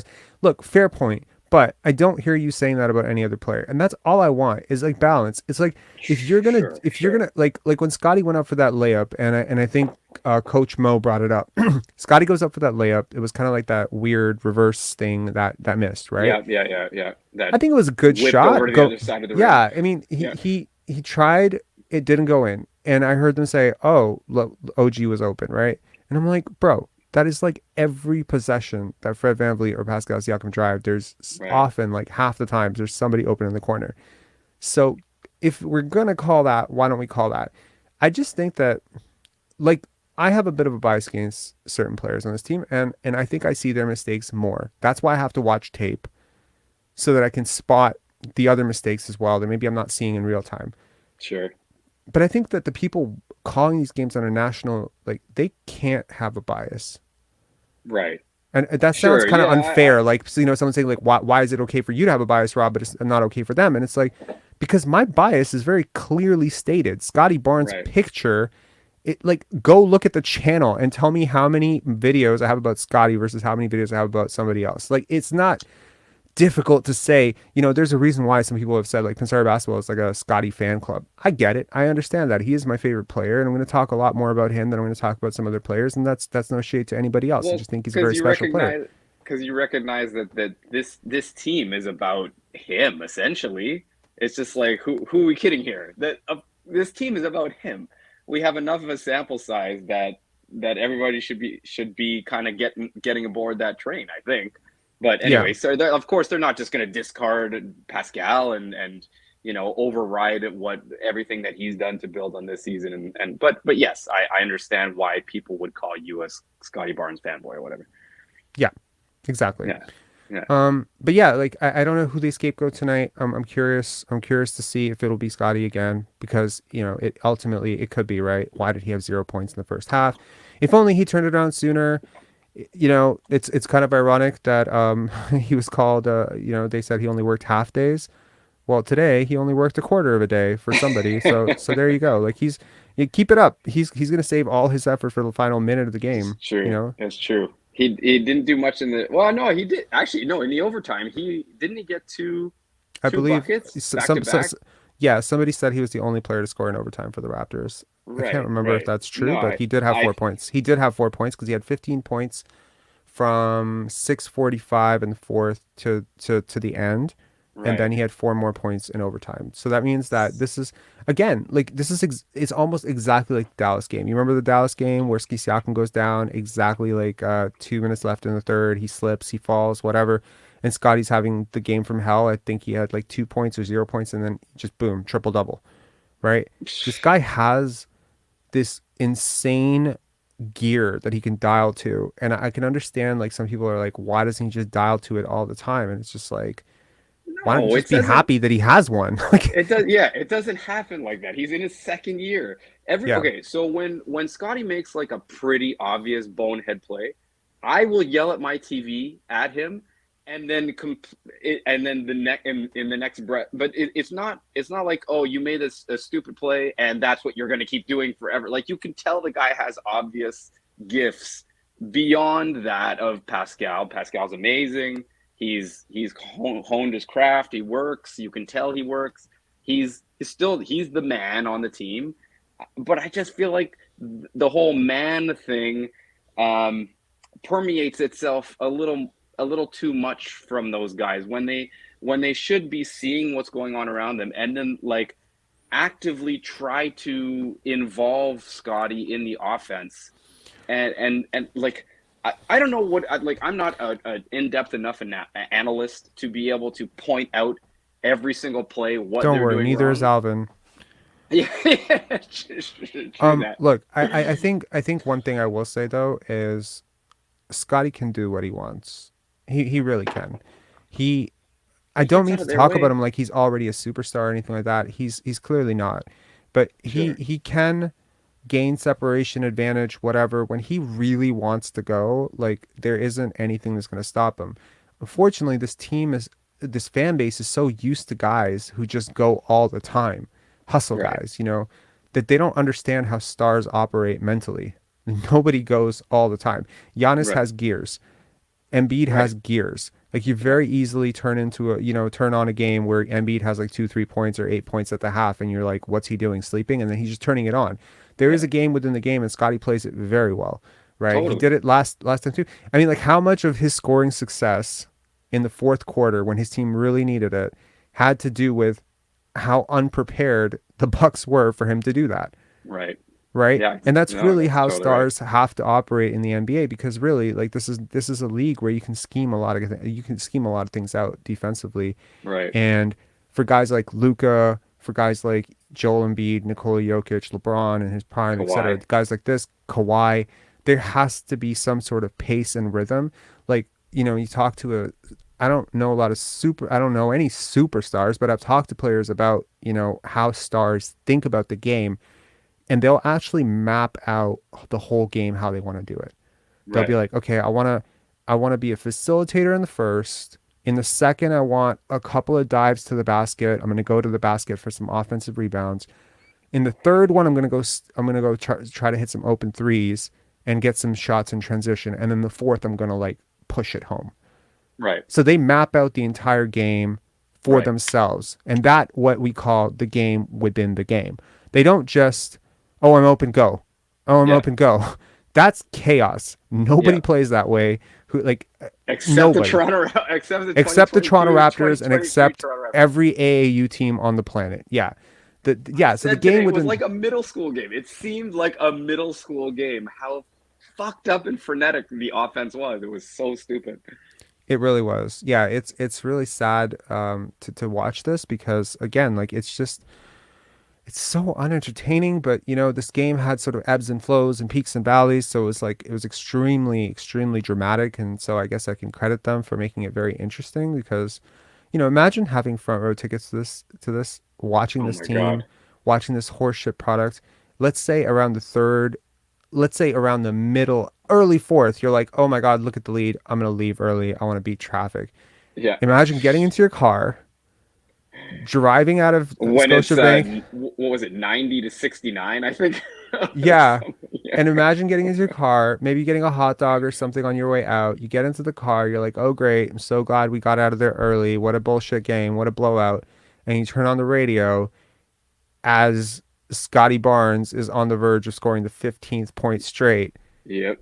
Like, it's just like, oh my God. Like, we watched the worst 3.5 quarters of basketball in Raptors history only to turn out and probably miss one of the greatest half quarters in 16 points in a minute.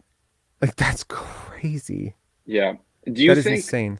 Do you think that at that point in the fourth quarter, Scottie made a concerted effort to say, fuck this, I'm doing this on my own? Or do you think his points just sort of came naturally through the flow of what was going on at the time? Well, if you would believe Alvin Williams, he just he was very confused by the Bucks defense the entire game, and he needs to study some tape to figure out how to deal with this brilliant strategy the Bucks crafted of not guarding him. Okay, look, it's so fucking stupid. If you understand basketball, Alvin Williams would drive you like to drinking. Alvin Williams would drive you to But drinking problems. he played in the league. He's got to know something about something. If you watch him play, like, you would understand that, like, this is not a, like, there are levels to this. I watched him as a kid. You did watch him, right? Like, Yeah. wasn't he so frustrating to watch? I mean, don't know. It was the Vince show back then. I was young. I didn't really, I couldn't analyze the game the same way I do now. Nor were there the outlets to sort of like latch on to find out what's going on in the game within the game. Yeah, no, I completely, okay.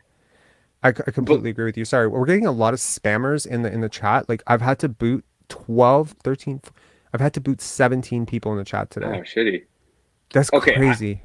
I have a question. I know we're sort of bouncing around back and forth, Yeah, but yeah. I have a legit question that I think you probably have an opinion on.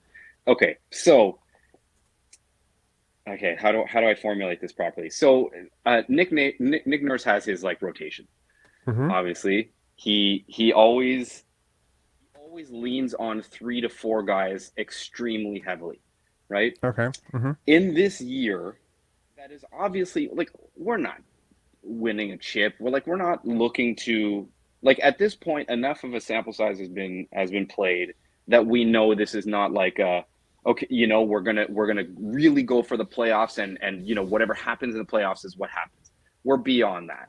I think it's safe to say. I know there's still a season or half season plus, right, still to be played. I think we're at what, like 38, 40 games, something around those or around that mark, right? So we're like almost half a season in.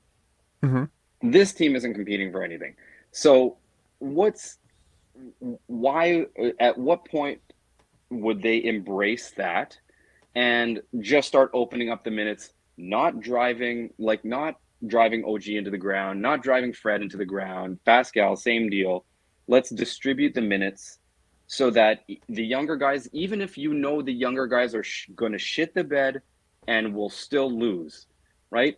I feel like that is more palatable than losing the way we're losing. Oh, trust me, it is so, like, I would rather be on, okay, I don't mean to say this like I quit, I'm leaving, I'm going to cover the Magic.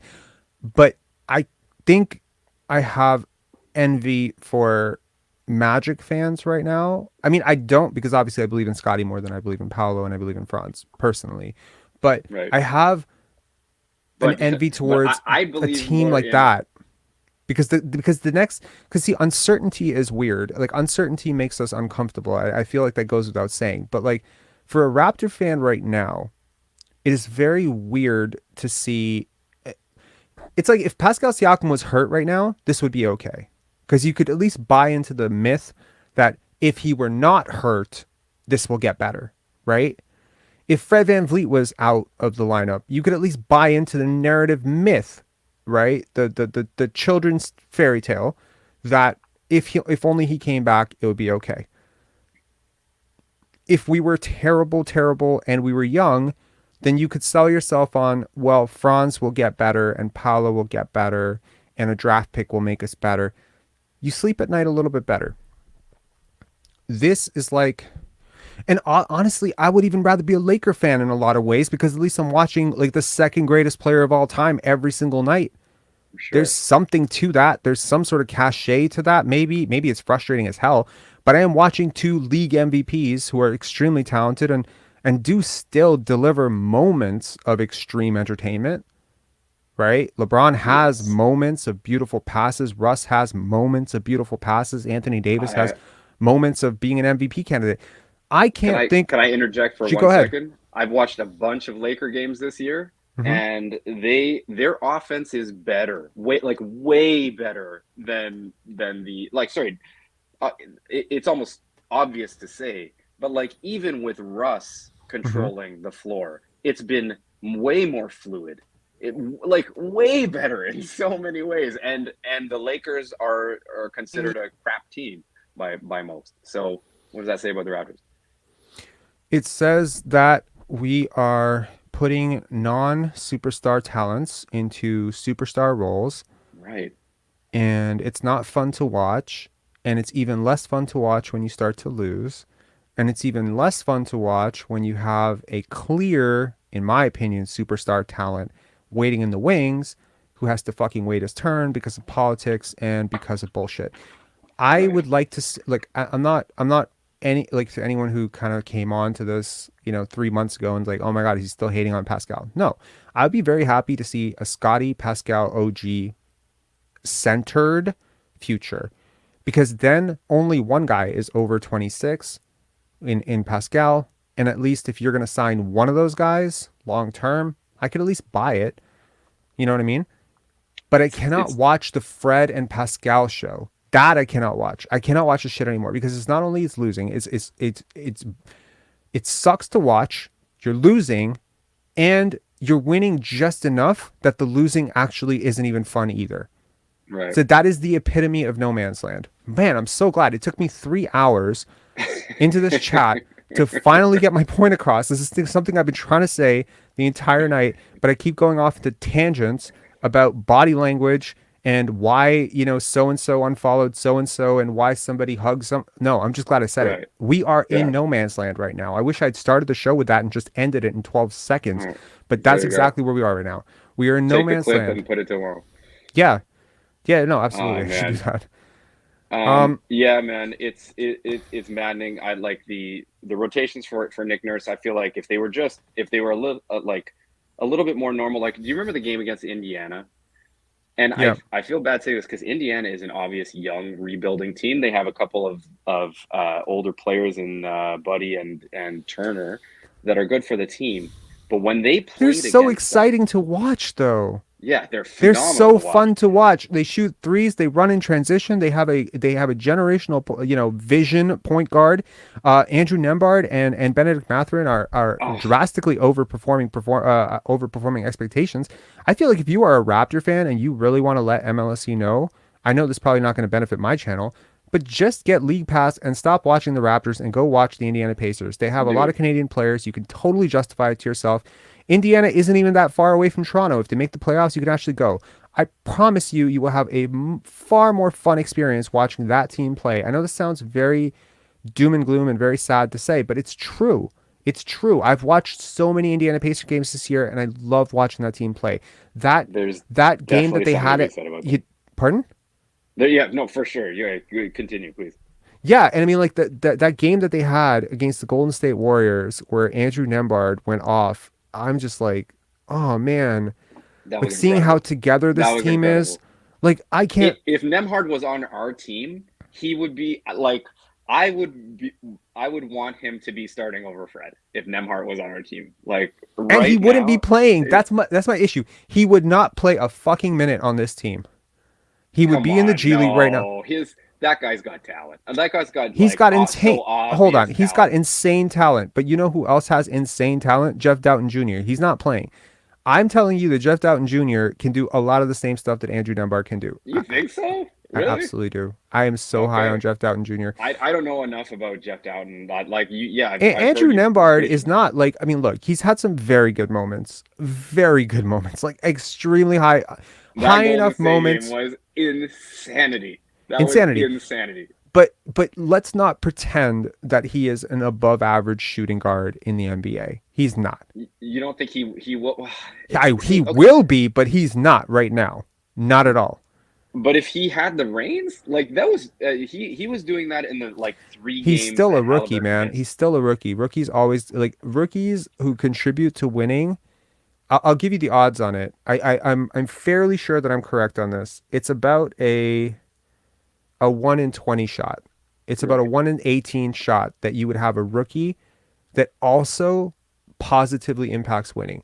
The best you can usually hope for is a rookie that you play in a role that doesn't cost you too much in exchange for development. And Andrew Nembhard is on the high end of that, and so is Benedict Mathurin. Nembhard played 39 minutes tonight in their overtime loss against Philly. Perfect. Development. Exactly. That is exactly what I'm saying. Just fucking develop the young guys, even if it's at the cost. Even if you playing the young guys is the difference between winning or losing this year. But you can't do that on a team. But you can't do that on a team with 4 guys who have contract extensions on the line. You just can't do that. You can't do that. You can't say, hey, Fred, we're losing a lot this season. We want Jeff Doughton Jr. to get some minutes. He's going to be like, fuck Jeff Doughton. You're not going to do that. You can't just say, hey, Pascal, you know this little injury that you had? Can you milk it the way Kyle Lowry milked his injury the year we tanked for Scottie Barnes? He's going to be like, no, because if I milk the injury, I'm not going to make All-NBA. That's the push-pull here. The only way this was ever going to work, well, exactly. This is only going to work one way, right? This is so interesting.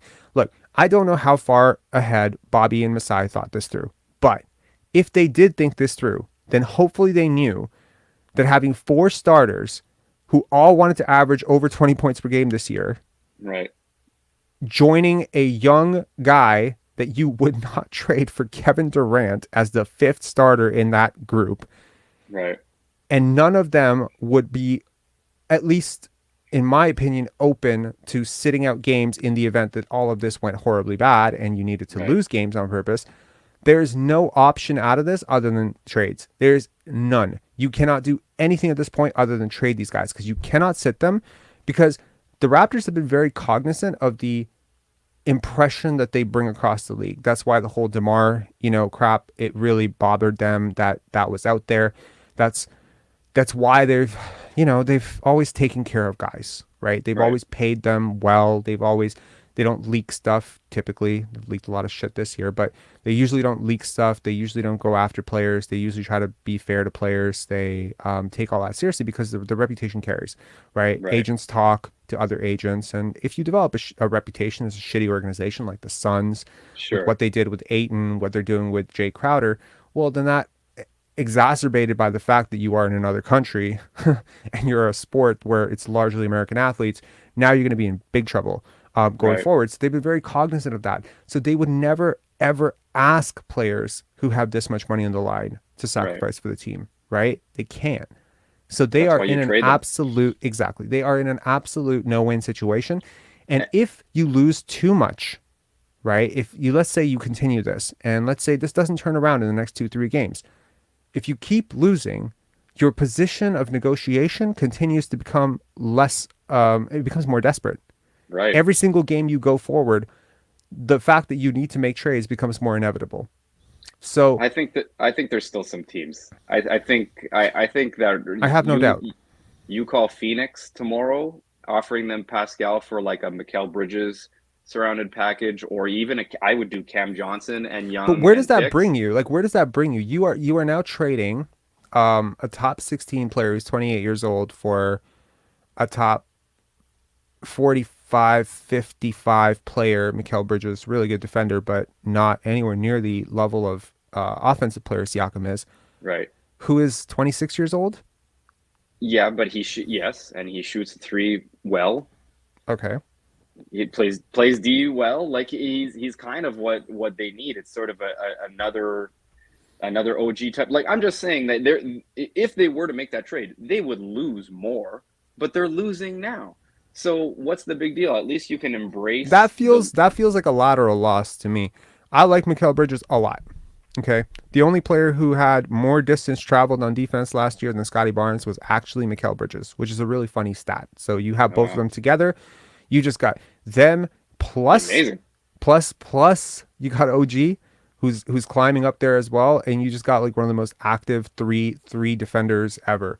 But not Great for Pascal. team. Like to me, you don't trade a player like Pascal unless you're getting like 2 Mikal Bridges and a half, Well, 2.5 Mikal Bridges. I'm Bridges. also including draft capital, right? Like yeah, but I mean, the Suns are not a bad team. So what draft capital do they have? I don't remember what other teams, they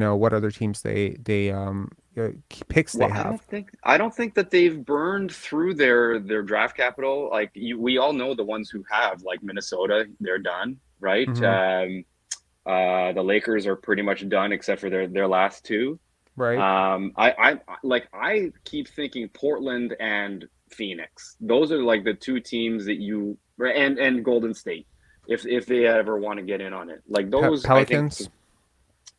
Pelicans have some picks. OKC has some picks. I feel like it's messy getting Pascal. And San Antonio has some picks.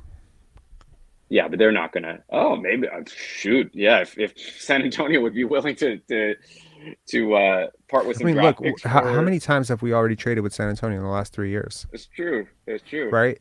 So, I just feel like they're not in a spot where they would trade up in talent. Do you think they would? Depends on the talent, man. Because if you start offering Pascal for 4 picks plus fillers and stuff like that, if you offer them that type of deal, that's a hell of a, like Pascal, like the numbers itself, his reputation as a super hard worker, this whole myth of late peaks and early starts, or late starts and late peaks.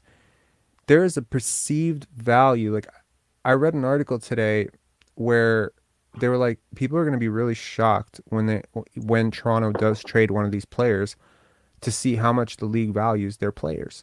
Right.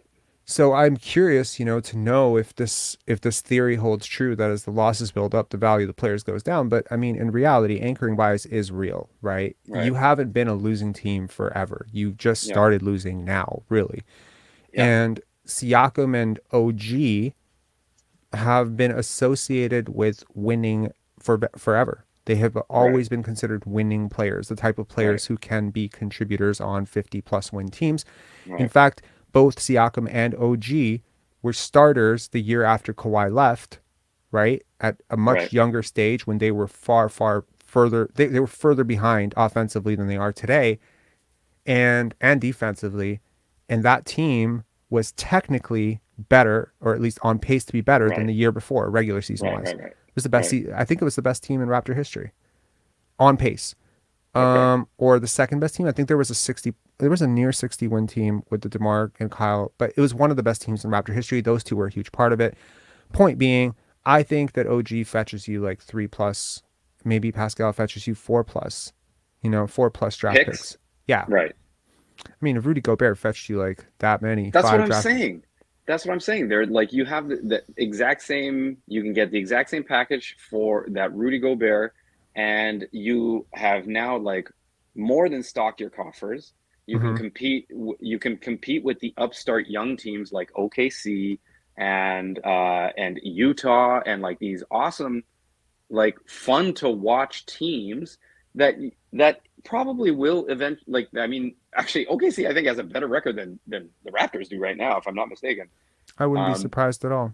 Yeah, but They actually do. Yes, you're right. Yeah, they're quite. Yeah, and how like think about that though. Like think about how absurd that is. That's crazy. That's why they got it. They got to make the move. They got to make the move. All year, I have been pushing back on this narrative. When we started losing games after Siakam went down, we managed to stay 500. By the way, right? We were 7-7 to start the season. He goes down. We're 5-5 over the next 10 games. He comes back. Now we are six games under 500. Okay. Right. The losing started. Quite frankly, to be very frank with you guys, we were firmly in the playoff picture until Siakam came back. I'm not saying he's the reason we're tanking. I am, however, telling you that while he was out, everyone was saying that if only he was playing, we would be winning all these games. We would never have dropped a game to OKC. We would have never dropped, the game against Houston would have been much easier and easier to put away. And all I'm saying is that, like, I think the numbers distort the impact that he has on winning, partly because of defense, partly because of floor spacing. And I think there's a lot of shit at work where I can say that while the numbers may look like all those other stars, the impact is not anywhere near those other stars. Like the guys that they want you to think he's as good as, like Ja and Zion, and if those guys are playing, the team's odds of going up, winning, go like 35% through the roof. If Siakam doesn't play tonight, I don't think it makes much of a difference for your offense at all. Yeah, the problem with Siakam, I think, is primarily just his shooting. Like, and that's like before he went down with his injury, he was playing like all world level. His midi was going. He was actually hitting a decent. But you was still 7-7 though. Right? He was playing all world, and you were still 7-7, and almost like, okay, granted, your shooting was better. Your 3-point shooting was better. And so the whole time that he was out, we were told that the reason the shooting sucks now is because Siakam's not here to get all these guys some good looks. And while it is true that players shoot better on passes from Siakam than they do from VanVleet, it is not better enough to compensate for the 3-point differential on a nightly basis. It is significantly better, but it doesn't even make up for the fact that Fred VanVleet is the one distributing a lot of those passes. Right. I don't know. It's a little bit bit complicated to try to understand it, but I guess what I'm saying is, like, while he was out, the media narrative was if he comes back, you'd be a winning team again, and it has been the exact opposite. Yeah, those dudes can't be like, what's the whole Charles Barkley and Kenny the Jet, like you can't, like, those guys can't be bus drivers. They have to be bus riders, and they're really good riders, like as you saw on the championship team. If Pascal is your second, third best player, now you've got something. But like once you thrust those guys, like I feel like playing under Kawhi actually like didn't benefit them as fully as it should have, because what it showed them, like it was almost like, okay, now Kawhi and Kyle are gone, so it's the passing of the torch to us, as opposed to embracing who you are as a true basketball player. By the way, that's an exact quote. When Kawhi left, exact quote from Siakam, that's 20 more shots for me. That's 20 20. That's 20 more shots. You remember that on Serge's "How Hungry Are You?" Yeah. And he also said it about whenever he had to rest for load management. He's like, "Oh, now I can eat and whatever," and that was like the worst thing for him. Yes, and then also on top of that, there was someone showed me, I think it was a Toronto Star or Globe and Mail article with Fred VanVleet and talking about how now that Kawhi is gone, he's ready to step in as the new face of the Raptors Right. in terms of marketing. And, there was a part of me that was just like, was he like, did these two feel like I can see the frustration on the mini face. there's a sort of parasitic element to what that is, because it's almost like leveraging, because look, everyone who came into the championship run knows these guys as that's how they started watching Raptor basketball, right? These guys carry the type of weight that Vince might carry with people who got into basketball in 98, right? Where you can't even imagine Raptors basketball without that. And to a lot of people out there who are newer fans, generally the people that I really butt heads with aren't like lifers. They're not people who watched this team in 2004. They're usually people who started watching in 2019. No offense to you guys.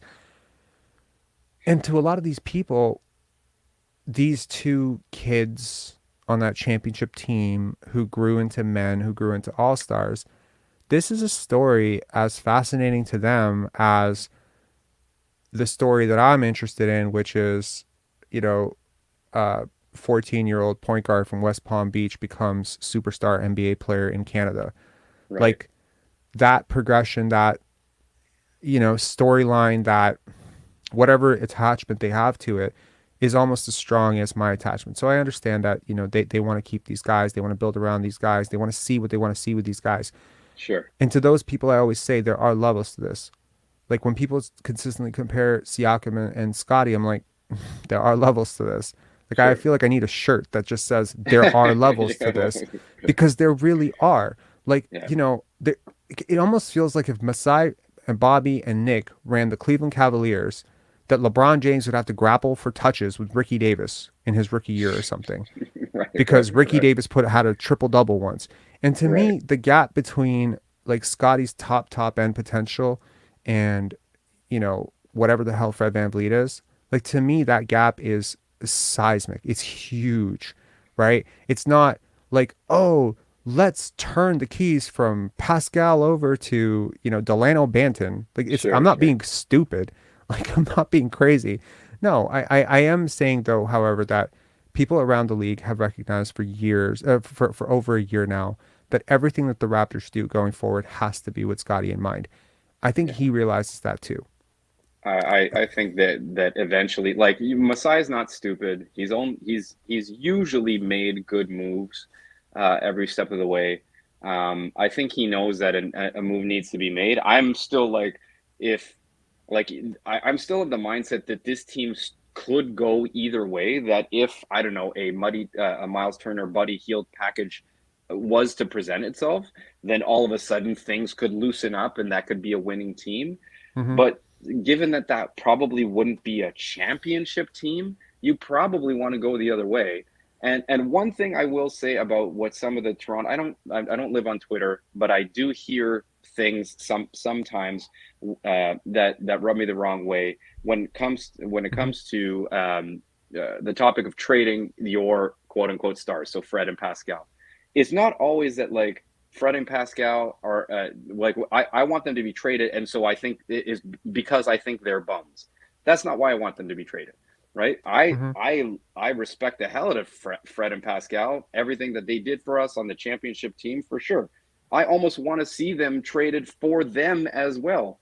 Can you imagine putting fucking Pascal on Golden State? That team would be fucking unstoppable. Like if they can make the logistics like the money logistics work out, where they weren't having to give back like Draymond, or I guess they would have to probably get back Wiggins. But even that move is still, Wiggins to Pascal, I feel like that could still kick ass pretty hard. But anyway. I think, okay, so this is going to sound absolutely crazy to you, but I think you might be undervaluing Pascal Siakam. Oh, I would take a Wiggins and Moody plus picks package for Pascal in a heartbeat. I don't think Golden State would do that though. They would. Do you think they would? Yes. Wiggs? 100%. Yeah, Wiggs was absolutely. their second best player last postseason. No, I get it. I get it. And Steph Curry and Draymond Green and Klay Thompson make a lot of people look really good. Yeah, And true. there's levels to this. I think You would do yeah, that in a heartbeat, obviously. Wiggins plus Moody is very appealing to me because I actually like both those players a lot. I Yeah, like Moses Moody. He's actually giddy up. He's actually a really good friend of Scottie Barnes, so that would be really great. See, it's the thing. Like for me, my vision for this team is very Scottie centric. I have Scottie in mind for every single move. If a guy vibes Well, with Scottie, if he's Scottie's friend, if he's a movement shooter, if he's a cutter, if he's a rim roller, if he's a high Totally, flyer and someone who I could really see working with him, yes, I would rebuild this team around Scottie Barnes. I absolutely would. totally. And obviously, this team is not built around Scottie Barnes right now, and that's where I say, like, the problem is you don't build the team around Scottie Barnes, and now you try to rebuild Scottie Barnes around the team. And that I think is very stupid. Sure. Trying to turn him into this Draymond-esque, Ben Simmons-esque roller. And it's just like, when has Ben Simmons ever taken over? Yeah. When has he taken Oh over my God. one game the Well, way that Scottie Barnes has taken over 5 games this year? It's becoming if impossible to ignore this, right? totally. Can we say that if he was to adopt the Ben Simmons center Draymond role, he would be like the richest man's version of both of those things? Like, I feel like I remember you talking about Will Lou saying, oh, this is a role he should embrace. I feel like it's a role he could embrace, Sure. along with many other facets of his game that he Look, has. I That would have no eventually. doubt that somebody touched on it in a conversation yesterday, and I applaud them, but I also apologize to them because I don't remember who they were, but I do remember the comment, and they said, I think it's important for players to also play the way they want to play. That Right. to some extent there has to be some sort of negotiation. This is not college basketball. This is not Iowa State. You can't just say, okay, well, you're going to be a rim roller. You can say that to D-League prospects. You might be able to say that second rounds. You can't really say that to lottery picks without them tuning you out. Like this is Sure. the age of player empowerment. So while I think Scottie was willing to do it for a year last year, you have to understand this is a player who went to Florida State over some pretty big programs. Now, Florida State is obviously a very big program. Leonard Hamilton is a fantastic coach, but he had every offer in the world. But Florida State was the one college program that allowed him to play point guard. Right. Okay. That was important enough to him. I'm sure he also, enjoyed staying closer to home. It was pretty much a stone's throw away for his family and his mom to go see him, and for him to be still close to Boynton Beach and his trainer. But like, to me, it's like, you've got to understand that ascending superstars have a very clear vision of who they are and who they want to be. That's why they're ascending superstars. Scottie Barnes did not become Scottie Barnes by accident. He worked at it. And, no offense to the Toronto media, but honestly, fuck y'all. Like, honestly, like he worked harder from the age of 12 to 20 to 21 than pretty much any player in the world. Like the gap between who he was at 12 to what he became at 21, it's top 5, top 6 in the world in terms of basketball players, in terms of what he had to do to get from point 1 to 2 to 3 to 4 to 5. And every single year you watched him, there was something new in his game. He took no summers off. He took no days off. He bounced back from injuries like Wolverine all those years. Like, go talk to people who went to high school with him. And all the while, he was a good student, and he was a good person, and he was a great teammate, and he was awesome, and he was popular among his classmates. He was just a do-it-all athlete who thrived at life and did everything right to get to a point to set his family up and to set himself up and to play a particular vision of basketball that he's been envisioning since he was 5 or 6 years old. Who the fuck are these people to take that away? Well, right? They're not gonna. It's not gonna. So it's. I don't know. Don't stress over it. It's not gonna last. It's not gonna last. This team will be Scottie's at some point, and that's like for sure. That's gonna happen. Yeah. I'm being a little too glass half full with that, and you have more insight than I do. But Masai is smart. He must see what's going on. He must know that at some point it's time to part with these other guys and shape the program around Scottie, and hopefully like a fucking Scoot Henderson, or like, if a Wembanyama was ever to happen, it's never going to happen. But like then, woof, then you got a powerful punch for the next 15 years. No, absolutely. And look, like if we end up getting a draft pick and, that draft pick pans out, and look, it's just like, every time someone is questioning whether Masai sees what's happening, like I have to stop and pause and be like, this is a master scout. A master scout. Right. This is a guy who correctly identified Shea, correctly identified Giannis. These were not obvious prospects. This is not like, oh, I identified Brandon Ingram and Zion Williamson and Jason Tatum. No, these were not obvious. I mean, it was obvious they were going to be good. It was not obvious that they were good enough to be able to offer your whole team to trade for them. Right. This is a guy who spotted Pascal, OG, Scottie. If he's not seeing what's happening, then how is anyone seeing what's happening? I don't think that there's anything that's really going past him. I think he's pretty real about the players that he has. I think he was correct in holding out hope for DeMar all those years. And we're seeing it play out. Even players who haven't worked out here have still worked out. Jakob Poeltl, I mean, technically. Jonas Valanciunas. They're both starting centers. And they're better than any starting center we've had for the last 3 years. They're both better than any starting center we've had for the last 3 years. Right? So it's like, this guy's like very special at scouting. Right? It's not just him, obviously. It's Dan Tolzman, it's Masai, it's all the scouting department. There's so many people involved in this. But as that guy, just going 10 years deep into his track record as a scout, well, scouting doesn't end on the draft. Scouting continues. Scouting continues at the NBA level, at the college level, at scouting certain teams, certain players. So even right now, they're still scouting Paul George, even though Paul George is over 30. They're still scouting, Shea, even though Shea is on a max contract. So they're still scouting their own team as well. Like they're evaluating, and that evaluation process sometimes takes time, because how do you know what all of this looks like without Otto? Because you designed all of this to work with Otto, and he's not there, right? But then you also have to ask yourself, how much of an impact is a low volume shooter going to make in this lineup? I mean, he's a fantastic defender, but coming off an injury and not playing this long, this might be a wrap on Otto's season. What a devastating, blow that is. I had such high hopes for him. I made a video, saying that he was the greatest signing in Raptor history, because I could not believe that we got someone so good for so cheap. And he has been so good. It's just unfortunate he's only played 8 games. It's not looking good either. Yeah, it's sad. Anyway, man, thanks a lot for coming on. I really appreciate it. This is funny. I don't know how long you and I have gone chatting, but I was literally on my segue out when you called in. That was so funny. Yeah. No, it was. I was watching a couple other games. The Sacramento Atlanta game was on, and then after that ended, I had to do a couple things. I checked in, and you were still going, so I thought I'd ring, but yeah. Consider that game. We should go to it together.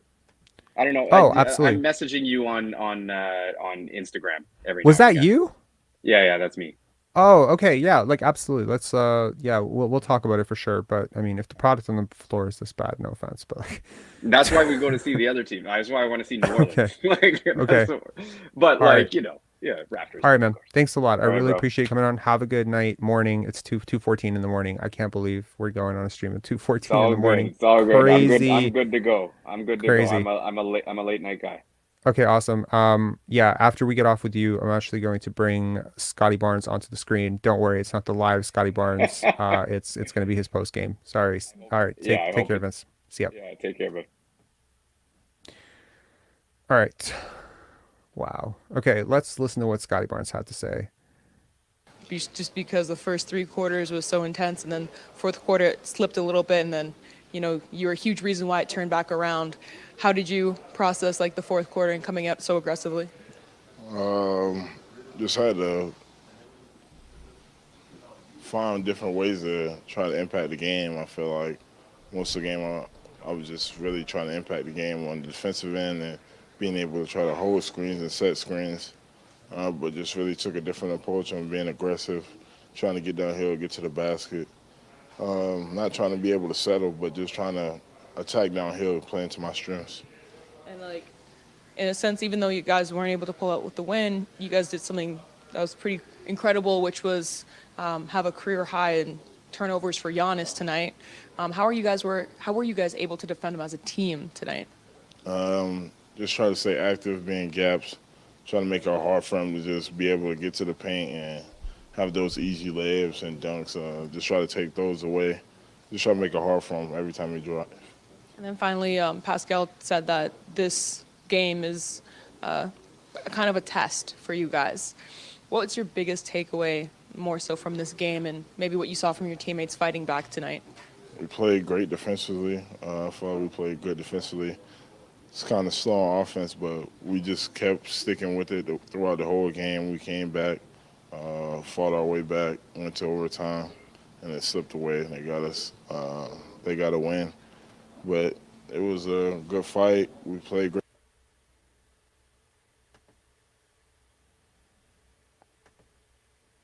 I don't know why that ended abruptly, but it did. And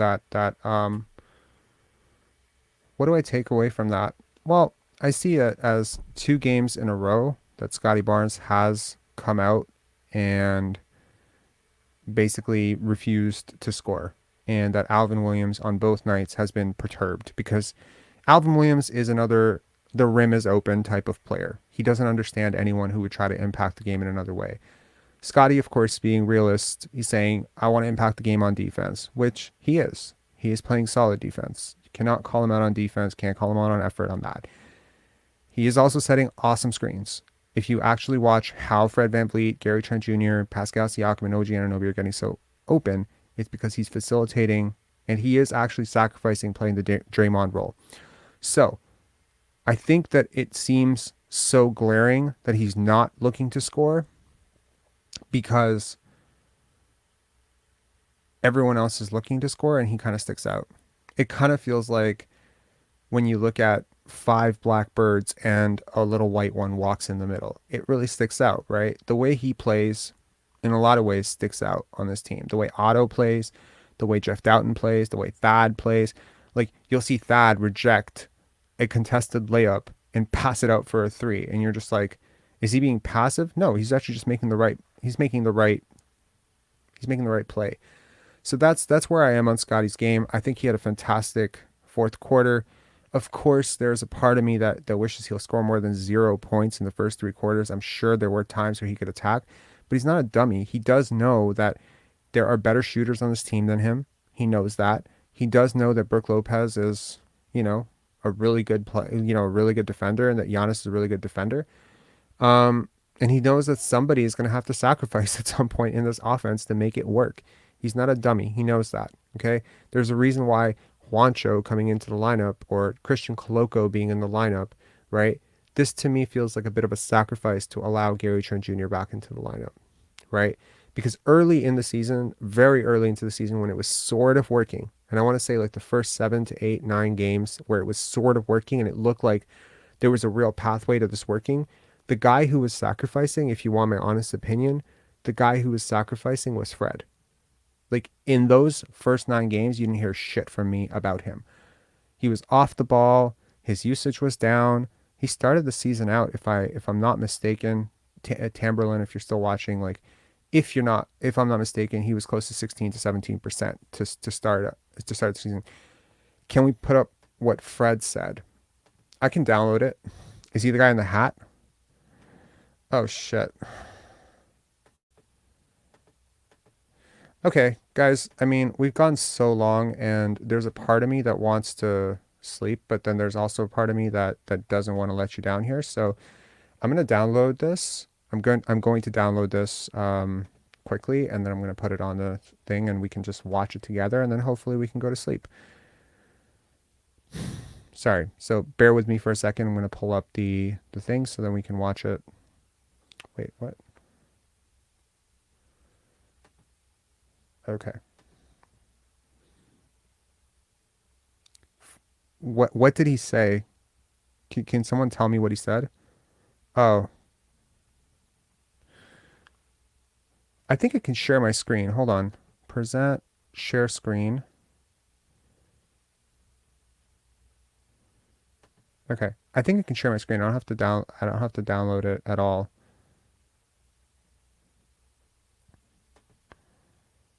No. Hold on. Give me a sec.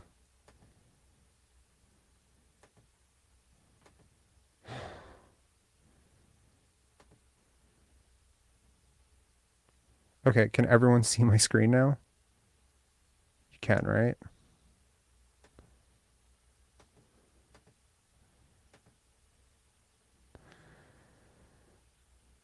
Okay.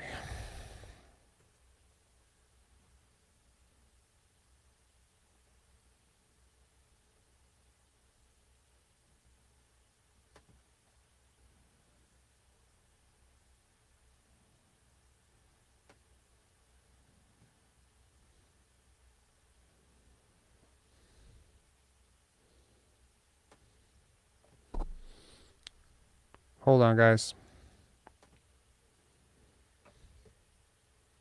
This is so frustrating. Sorry, guys. Give me 1 minute. I'm gonna figure this out.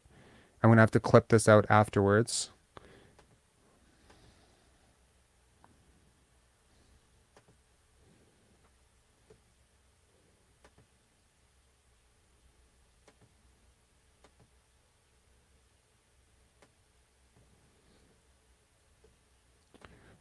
Okay, so here's what I'm gonna do. If I'm not getting this to work, so what I'm gonna do is I'm gonna press pause for 2 minutes while I figure this out, while I download it, take a break, and to any crazy night owls and or people who are on another time zone or something, I will see you guys back in 3 to 5 minutes. So take a break. If you want to stay up, we can stay up. Like, this was a shit loss. It was weird, and it's cool to talk to people and whatever, and watch these watch these interviews together. Maybe we can dissect something and see something in it. So I'm gonna set this to download so we can watch this peacefully in 5 minutes. And yeah, and to everyone who's like, when are you gonna sleep or whatever? I'm an editor. I don't sleep very often, so it's okay. Yeah, so I'm just gonna put this banner up. Should I put this up? No. Yes, I would just put this up. There we go. And I'll see you guys back in 5.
started and the way that it ended, where does that rank in terms of some of the strangest games you've been a part of?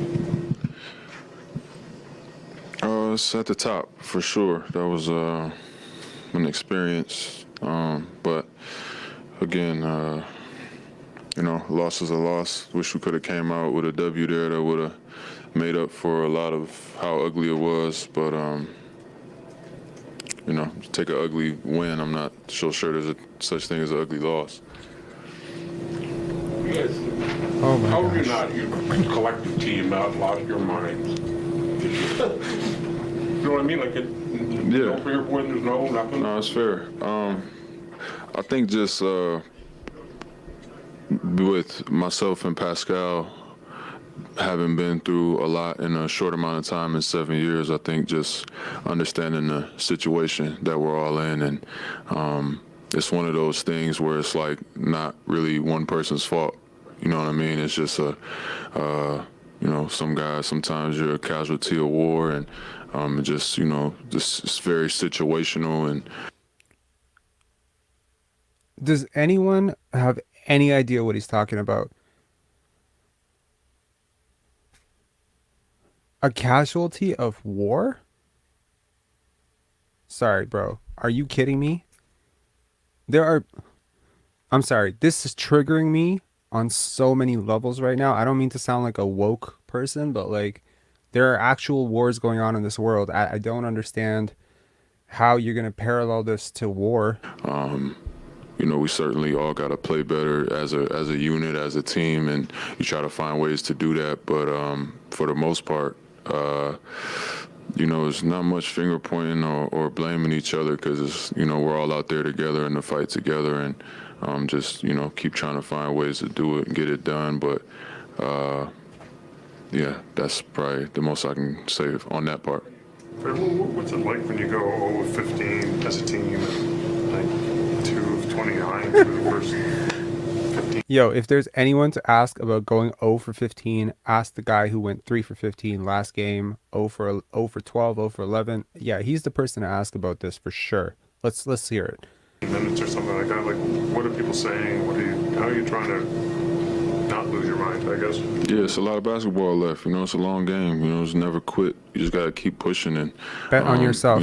We're in the moment just like everybody else. It feels like what it looks like. I'm sure watching it, it's worse on playing it than watching it. So we're out there, we're in the mix, and it's just one of those things. The energy and the mojo and just the air in the building was just weird. It was just a weird game, especially to start off like that, and they weren't much better. You know what I mean? And it was a 12-13 at the end of one. So we just kept fighting. They are missing 2 of their 3 best players. No offense, but continue. 39-38 at half, so we were in a dogfight, and I was proud of the way we competed to the end.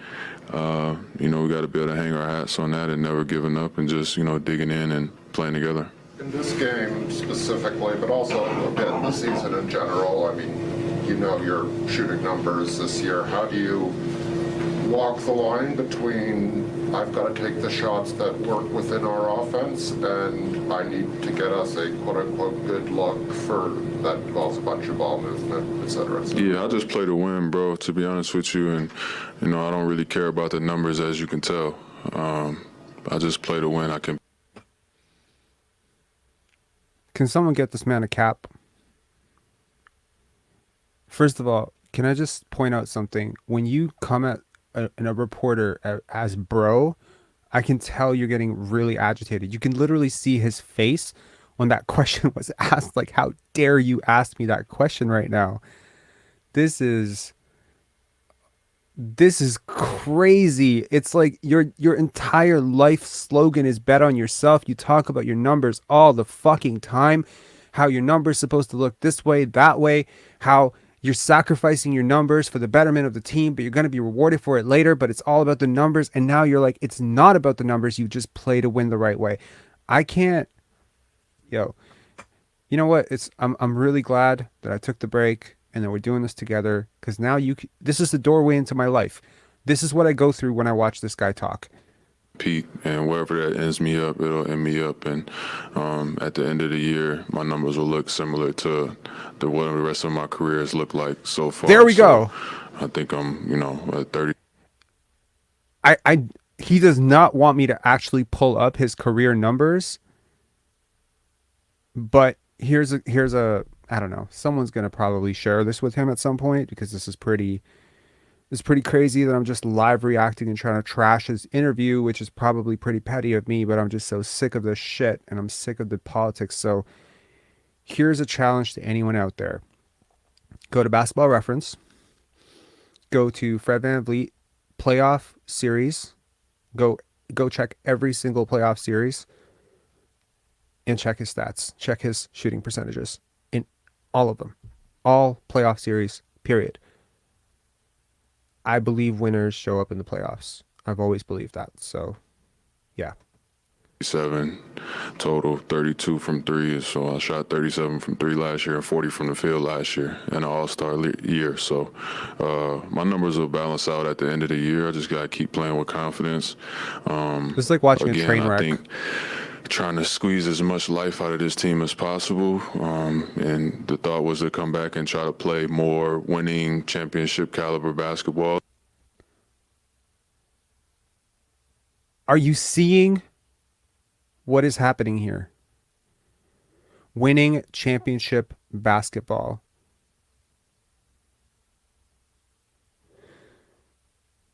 Okay, here's the thing. There's one way to look at what I'm saying right now and say I'm reading too much into this. Okay? And I get that. I understand that. But look, you guys see these books behind me? There's another entire wall of books over here. Okay? I have been trying to understand how politicians get people to believe things my whole life. That's not to say that I'm like some person who's trying to like figure out how the moon landing was whatever, but I am just genuinely consumed by the idea of how words impact ideas. It's just something that it's always fascinated me. How does a clearly terrible person sway an entire company to elect them to CEO? I want to understand that. So I've been curious about people who manipulate a lot, and this evoking at the low point, like this is a very low point as a Raptor fan, right? To try and bring this nostalgia of championship basketball, bro, check your offensive rating as a championship team. Like when you were a championship team, check the assists, check how you played. You don't play anything like that. You yourself are not Kyle Lowry. The championship left. Serge is gone. Danny's gone. Kawhi's gone. Marc Gasol's gone. Norm's gone. Just because you're the last man standing doesn't make you, like, it doesn't mean you get to take credit for the championship. Like, you were a part of it. Yes. Jeremy Lin was a part of it. I'm not trying to say that you were as part of it as Jeremy Lin was a part of it, but I'm pretty sure Jeremy Lin was not going to shoot as bad as you in that Philly series. Jason Williams, thank you so much. Thank you. Because I look at this guy's stats every fucking day, and it's crazy to me that this guy talks about himself. Like, look at elite players who play this way. Look at Trey, look at Dame, look at Steph. Like, because he carries himself with that bravado. I know it sounds pretty stupid that I'm trying to say, like, his numbers aren't like those guys, but if you're going to talk like those guys, then you better walk like those guys. And if your numbers are 7, 8, 9, 10% worse, and even worse in the playoffs, then you don't have a right to talk like those guys. It's just a myth. It's a myth that just keeps building and building. Anyways, I'm going to go back to Fred. It's going to take forever. And you try to do that, and I haven't been able to find my touch in, kind of a secondary third role as much. And when I'm aggressive, I play well. There it is. Just got to keep trying to find ways to compete and bring value to the team. And at the end of the day, it's about wins and losses. And I can't find my touch in a secondary or third role. When have you not been in a secondary or third role? Basically, bro, you've been a sixth option your whole fucking life. Well, not your whole life. In high school and in college, you weren't. But like, what world? Okay, he said secondary, third role, right? So he's basically saying he wants to be the first option, right? That's what I'm getting. Because if you don't want to be secondary, third option, and I know you definitely don't want to be a fourth option, that means you want to be a first option, right? Like I'm not reading chat. Let me know. I'm not making too much out of this, right? This is absolutely insane that he's talking like this, right? Like it doesn't. And that's what keeps me up at night is the losses. It's not necessarily my individual play. As I said, it's very, very, very situational for all of us. When you think about, sorry, go ahead. As a leader, your goal is to kind of get guys rallied and think about kind of others. But for yourself, after that shot, it kind of looked as though you were thinking about that a bit on the court. How do you pull yourself out of those moments to finish the games? I was tired as shit. I was just tired. That's what that was. I needed that one to go down. You know what I mean? Those shots give you more energy and more life, and just trying to pull out a win and squeeze out of there with another possession or two, and came off of Grayson Allen in the corner, and there's 1,000 plays that you want back, but yeah, I'm never going to stop, man. I compete to the end. I leave it all out there on the floor, and that's something that I've hung my hat on in this league, and something that I'll continue to do, and like it or love it. You know what I'm saying? I play my heart out, and it's not going to stop anytime soon. When teams are playing that kind of coverage against Scottie, sticking the center on him, playing the kind of one-man zone to blockade the rim, I feel like there's more that he can do, or maybe you guys can do as a collective to get that big man. Don't do it. Things up. Nah, we just got to take those shots, and get more used to that type of offense. We haven't really played much pick and roll, against a drop this year. So it was a little funky there, and then the rhythm, again, just the air in the building, those shots weren't dropping. But you just got to take those shots, and they're playing the percentages on defense, and we got to play the percentages on offense and come out and take the threes and take the pull-ups, and just be aggressive in that. I think that pick and roll, will help our offense a lot. And, the more aggressive Scottie is on the second side, the second action, as you see late, he turned it on late and scored a bunch. So he keep finding ways to be effective, as a young kid playing the center against, guys that are way bigger than him. It's going to be a little bit of a process. And I'm just, he's figuring it out. Given how little you've played against that type of defense, is it unrealistic to expect him to sort of figure it out from the jump? Conspiracy theory solved. Did you just hear that? At center, he's the center, right? He's the center. These talking points are coming right. The same shit that I'm. Okay, guys, when you watch him play, does he remind you of a center? When you watch him play, does he remind you of a small forward or a point guard? To me, he reminds me of a point forward. A very big point guard or a very crafty small forward. He does not move like a center. He does not play like a center just because he's having to play center because you insist on playing point guard. But he played point guard for the last game that you were out and y'all won. I don't get it. I don't get it. To do on the second side. No, because he's a talented player. He knows what to do. It's just, he's one of those guys where it's one of those things where you don't want to feel like you're shooting because that's the shot they're giving you. So it's almost like I'm not going to shoot it because you're making me shoot it. You know what I mean? And you try to do something else. But I think just finding the rhythm, he can find a little short roll floater, as you saw late, take up the space, get to the rim. It's maybe difficult to do a whole game. But, there's things that we can do and playing the second side and even instead of popping, just trail behind the play and play the role. Even against the deep drop, you still can play the role. So we got to continue to work on that and try to squeeze some things out of our offense there. But defensively, we were locked in tonight and we competed our asses off. Fred, Nick has said in previous games that the lack of shot making has impacted the defense negatively. Why do you think that didn't happen tonight? We just fought, and we guarded them We guarded them, and they didn't shoot much better. You know, they threw a couple threes in, and very key moments. Giannis got to the line of just 21 times, but we guarded it, and we were locked into the game plan and just, really in sync on that end of the floor and competed and kind of made up for some of that. So you got to be able to give yourself a chance, and our defense gave us a chance to win tonight, but we just didn't make enough shots.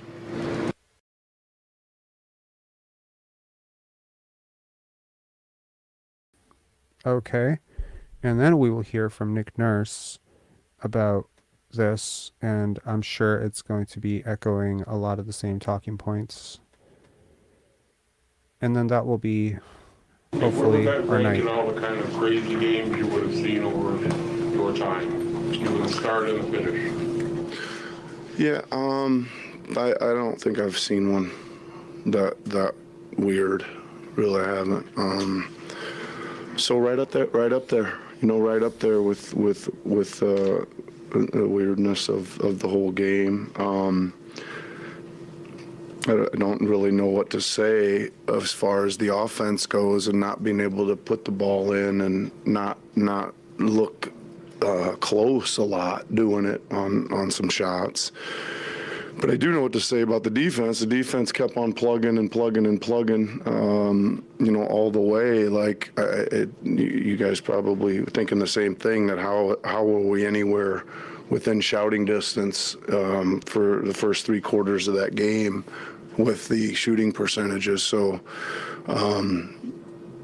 they really did a good job fighting on defense. What's it say about them that they can have that effort defensively in light of had to be poorly frustrated? Well, it says, I think everybody's well aware we're going through a really difficult patch, maybe the most difficult patch we've been through.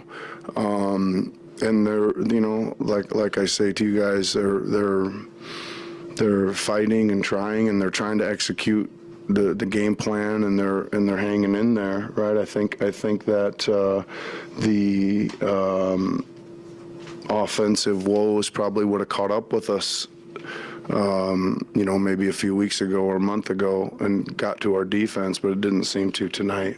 So you mentioned how some of the shots weren't very close, even though they were fairly decent shots.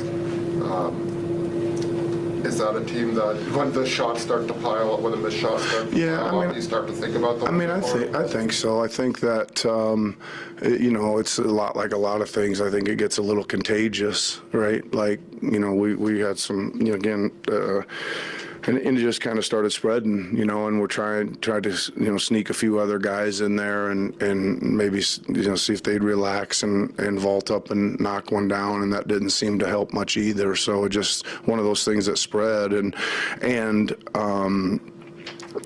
just like the start of the overtime was a great synopsis of the game. We get 3 stops and 2 wide open threes and 1 wide open,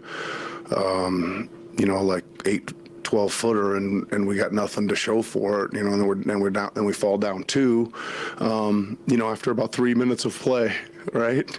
So that was really a synopsis of the game, and I kind of thought we maybe kind of broke the dam open there. Certainly had with just kind of pace and kick and taking shots and having some success with some things. What version of the Scottie sort of quiet until he comes on late? We need him to be again more aggressive from start to finish. Is that, how much does playing a guy like Lopez, where you really have to consider the push and pull of when do I force a shot, when do I not, play into his role in particular tonight? Well, I think that the thing about it is he ended up having some success right on him at the front of the rim. Right, I think we'd probably looking back on it now, we'd explore that early to just say, okay, let's go try to get into him and challenge him, or probably take a few more of the wide open threes that he was given. Like, we're not telling him not to shoot those for sure, right? I mean, we don't want 20 of them, but gotta try to keep them a little bit honest so we can just not let them do exactly what he wants to do out there. The second game in a row where you get 7 from the bench, as long as the best 5 scorers are starting, you're probably not going to get big scoring totals from some of those guys off the bench, but what do you need from them to be able to impact the game more? Well, I think that I mentioned it the other day. It's they got to be a lot more solid defensively, first of all, right? To not just, if they're not going to score in stretches, they've got to make sure they're not just giving it away quickly, like a little bit happened in Indiana the other night, right? But Malachi's had some good games where he's made some open shots. Chris has need to make a few more. Precious gets back in the swing of things. I thought he had a couple of decent looks and drives and stuff that needs to finish. He had a couple, at least one nice roll and lob. And just they gotta make some of those. Josh, that's it. Chris got drilled by a screen in the second. Yes, he did. Looked like it wasn't called out by his teammates. Is that true? Is that something you guys discussed? Well, it was a little bit of a weird play. I think Chris ended up crashing the glass and decided to stay up on Giannis, right? And I think that kind of threw off the matchups a little bit in back. I'm not sure anybody was guarding that screener yet or way up at that point, right? I just want to clarify for the record that was one of the most absurd screens and so projected and so obvious. And when Chris Boucher went into that screen and hit his head, and I saw this man get up going so hard, obviously, I felt so pissed off for him that someone did not call out that screen. It's so insane when you break down the tape of these films that there are certain guys who refuse to talk on defense, and then there are certain guys who talk nonstop on defense, and it's not usually who you would think. It's a reputation thing, but to just address the elephant in the room, the guy who was supposed to call out that screen was Pascal Siakam. Right, to communicate. Be honest. Yeah. So no one to call it. I don't know. I got to look at it. Yeah, it was Pascal Siakam. Siakam. Though, from kind of blindsided. Christ, man, right? come on. Coach, you had an early challenge in the first quarter. Did you do that intentionally in terms of wanting to set the tone for the rest of the game, or Russ taking closer looks at Well, I mean, I think you're always going to get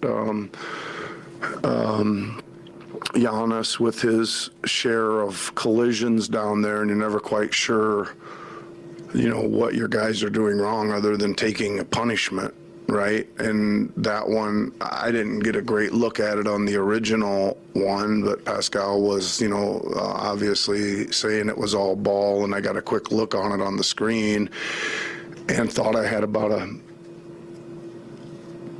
70% chance of getting it right, just from the call basis, and also setting a little bit of an early tone that we actually can stop him possibly, right? We actually could strip it clean tonight.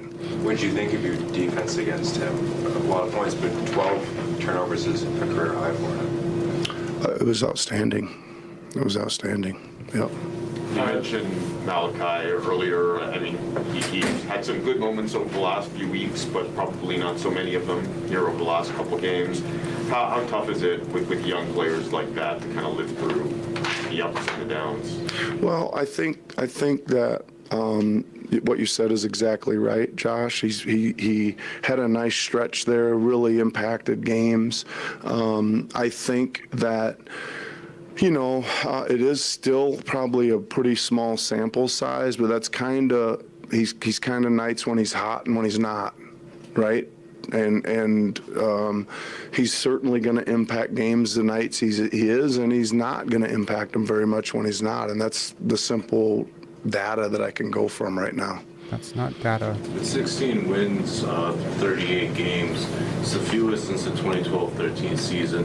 What have you seen from the past couple games that gives you hope that you and your team could turn it around for the remainder of the season? Well, I still say that we've got to continue to play to our identity, which is playing pretty good, solid defense and giving ourselves a chance. And I think, I mean, I haven't watched the tape yet, but I think there's a lot of makeable shots out there. We just got to get some over this hump of guys that career-wise have shot the ball a lot better, right? And I think those shots are there. I think we're creating them.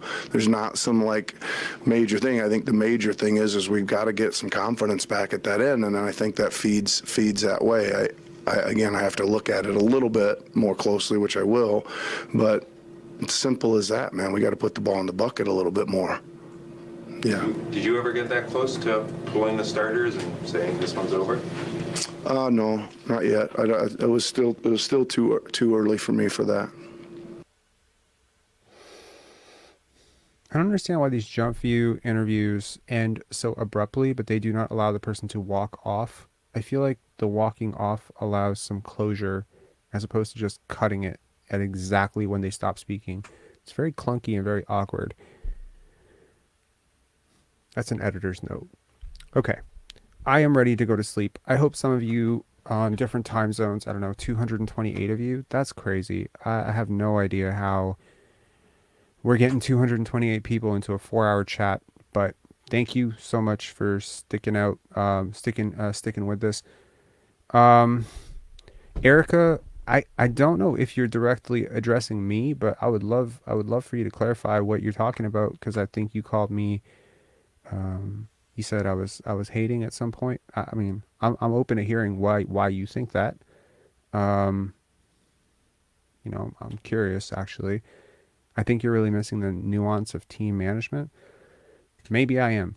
I'm open to understanding if I have a blind spot, man. Let me know.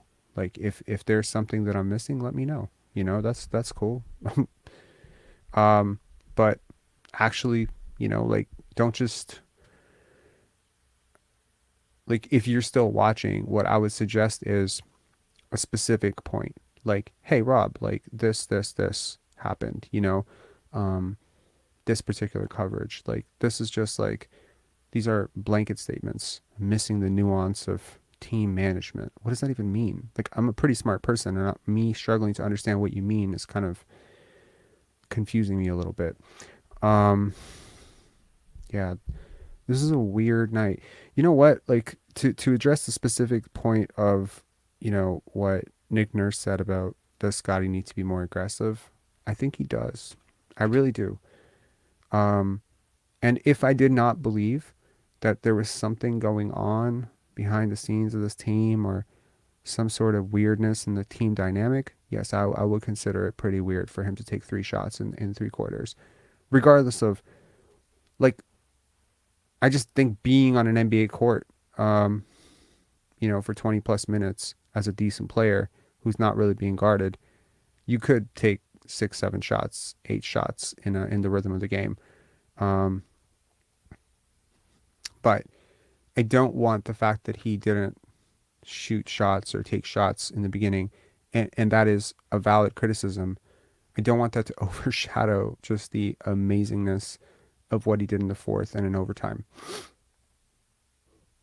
The air around this team from Nick Nurse for weeks now, Fred VanVleet, Scottie, consistently, all these guys, they just seem so down. And yeah, and I am too. This entire chat, I don't have to rename this entire video. Rob rambles for 4 hours incoherently into a wall about what the hell just happened with the Raptors. It's very weird. Anyway, chat, thank you so much. And by the way, please, to the 214 people who are still watching, I'm just waiting for the numbers to dwindle down to 200. If you guys can hit like, if you haven't subscribed, hit subscribe. I really would appreciate it. It does help a lot. It lets this video get out to more people.